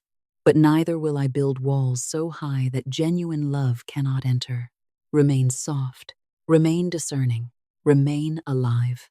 Rest now. The body becomes heavier, the forehead smooths, the muscles around the eyes soften, the jaw releases completely, the tongue rests, the neck is loose, the shoulders fall away from the ears, arms heavy, hands still, chest rising, falling, nothing to change, nothing to achieve. Breath entering, breath leaving, the stomach softens, the hips release, thighs become heavy, knees relaxed, calves soft, ankles loose, feet still. The bed holds you. You do not need to hold yourself up. Gravity becomes a friend. The mattress receives your weight. You melt. Imagine a cocoon of warm golden light, not bright enough to disturb you, soft, gentle, protective, around the head, around the shoulders, around the heart, around the entire body. Within this light, the night is safe. The room is peaceful. Your home is blessed. The people you love are released into divine care. You do not need to stand guard over the universe. Rest. If thoughts appear, let them pass like clouds. No need to fight. No need to follow. A thought appears and passes. Another appears and passes. You remain, breathing, resting, falling deeper. Your internal clock knows how to move through the night. If you use an alarm, it can wake you at the time you choose. If you wake naturally, may it be gentle. Either way, rest now. You do not need to command sleep. Sleep comes when effort stops. Tonight dreams may come. Some will be ordinary processing. Some may feel meaningful. If something deserves remembering, perhaps you will remember it. If not, nothing is wrong. You do not have to turn every dream into a prophecy. Rest is enough. If you choose, return to this practice over the coming nights. Consistency matters more than perfection. Miss a night? Begin again. Fall asleep after 5 minutes? That is fine. Need a shorter version one evening? That is fine. The point is not to perform a ritual perfectly. The point is to create a repeated environment of faith, peace, constructive thought, and rest. You may mark tonight with a declaration. Write it if you wish. Speak it if you prefer. Keep it privately if that feels better. The declaration is, I am ready to receive my divine inheritance. And what is divine inheritance? Wisdom, peace, love, courage, prosperity, right opportunity, right relationships, right action, a consciousness no longer dominated by fear. Tomorrow notice. Notice internal shifts. Perhaps you wake with an idea. Perhaps you feel calmer, opening your bank account. Perhaps you finally make the appointment. Perhaps you send the application. Perhaps you forgive. Perhaps you say no. Perhaps you begin a budget. Perhaps you take a walk. Perhaps you write down a business idea. Perhaps someone contacts you. Perhaps nothing dramatic happens externally, but for the first time in weeks you feel hope. Do not despise small beginnings. A mustard seed is small. An acorn is small. A first payment is small. A first subscriber is small. A first client is small. A first peaceful night is small. A first boundary is small. But small does not mean insignificant. Everything large begins somewhere. I bless the listener who found this teaching tonight. I bless the person who feels strong. May your strength become service. I bless the person who feels tired. May rest restore you. I bless the person worried about money. May clarity and opportunity come. I bless the person concerned about health. May you receive wise care, support, courage, and peace. I bless the lonely person. May healthy connection find you. I bless the person rebuilding after failure. May you recognize what still remains in your hands. I bless the person who has lost faith in themselves. May one small act tomorrow begin restoring self-trust. I bless the skeptical listener. You are not required to pretend belief. Test the useful ideas. Observe your habits. Watch your words. Take practical action. See what changes. I bless the person desperate for a miracle. May desperation soften into a clear next step. May help appear. May you have the courage to receive it. These words are not magic. Words become powerful when they change consciousness, and changed consciousness begins to influence decisions. Decisions become habits. Habits become patterns. Patterns become lives. This is why your word matters. So do not use your word as a weapon against yourself. Speak carefully. Tomorrow, if something goes wrong, do not immediately say, "Everything always goes wrong for me." Pause. Choose again. This is difficult, but I am guided through it. If money becomes tight, do not say, "I will always be broke." Sigh. I am facing this honestly and finding the next wise action. If you feel tired, do not condemn the body. Sigh. My body is asking for support. If someone rejects you, do not say, "Nobody will ever love me." Sigh. This person has made their choice. My worth remains. If one opportunity disappears, do not say, "That was my only chance." Sigh. If that door was not mine, another path remains possible. The word becomes a doorway. Choose the doorway carefully. And now I release all attachment. I have stated the desire. I have spoken the word. I have committed to right action. Now I let go. I do not squeeze the seed. I do not stand over the soil demanding proof every hour. I trust growth. What is meant for me through right and harmonious channels will not require endless panic. What is not meant for me may leave. I allow both. There may be something better than the exact picture I created. I make room. Perhaps I asked for one job and discover a better career. Perhaps I asked for one client and discover a new business model. Perhaps I asked for one relationship to return and discover peace in letting it go. Perhaps I asked for one house and discover a different city. Perhaps I asked for more money and discover a skill that transforms my earning ability. Divine intelligence is not limited to my first idea. I stay receptive. I surrender the how, not because I refuse action, because I refuse obsession. I do what is mine. I release what is not. I let God. My breath becomes slow, my heart calm, my body heavy. The world moves farther away. There is only peace. No financial problem needs another thought tonight. No relationship needs another imaginary conversation. No career question needs another analysis. No old mistake needs another punishment. Sleep. Your consciousness has done enough work. Let the night carry you. You are protected by wise awareness. You are loved beyond performance. You are capable of growth. You are worthy of receiving help. You are becoming more prosperous in thought and action. You are learning freedom. You are learning peace. You are enough for this moment. You do not need to become tomorrow's version of yourself tonight. Sleep as today's person. Morning will bring the next step. Good night to the mind that has worried. You may stop. Good night to the heart that has carried longing. You may rest. Good night to the body that has worked. You may soften. Good night to the person who has struggled with money. A new financial story can be written. Good night to the person rebuilding health. You deserve compassionate care. Good night to the person longing for love. Love begins by refusing to abandon yourself. Good night to the creator. Your next idea will come. Good night to the worker. Tomorrow has enough labor of its own. Good night to the entrepreneur. Your business does not require your conscious mind every second of the night. Good night to the parent. You cannot control every future event for those you love. Release them into divine care. Good night to the dreamer. Your dreams do not need to be solved tonight. Good night to the builder. The foundation remains while you sleep. Good night to the giver. You are also allowed to receive. Good night to the achiever. Your worth does not disappear when you stop producing. Good night to the soul. You are held. Now quietly repeat, I am guided by divine intelligence. My words are filled with power and peace.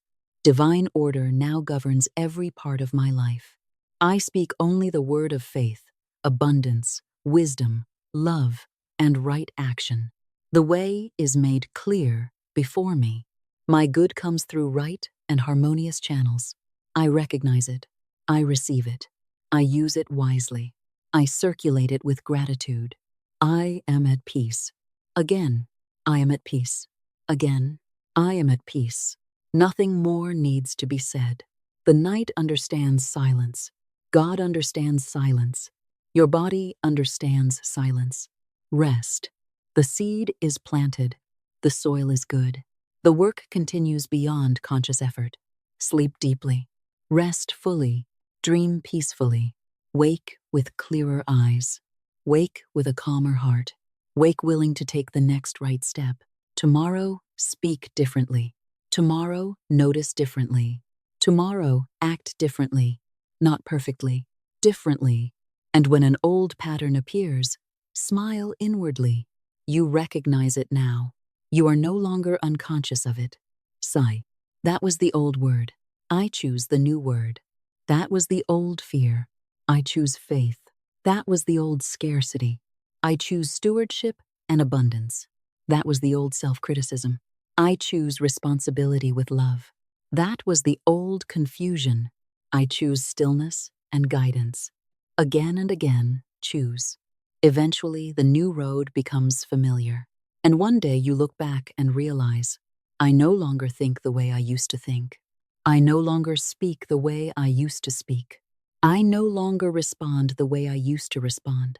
My life changed because I changed what I repeatedly practiced. That is the miracle. And from that inner miracle, outer miracles often become possible. Now sleep. All that needs to be done tonight has been done. All that needs to be known tonight is known. All that needs to be carried tonight is being carried by something greater than your conscious mind. Rest. All is well. Divine order is working. The right way is opening. The right wisdom is coming. The right actions will be revealed. The good that belongs to you is not lost. You are not forgotten. You are not abandoned. You are not too late. You are here. And from here, a new chapter begins. If you are still awake and wish to seal this practice with one final declaration, let it be, I speak the word of faith, and divine order now opens my way. Let those be the last words you carry. I speak the word of faith, and divine order now opens my way. I speak the word of faith, and divine order now opens my way.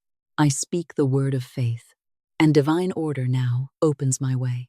Thank you, thank you, thank you. Amen. And so it is. All is well, all is well, all is well. Now sleep.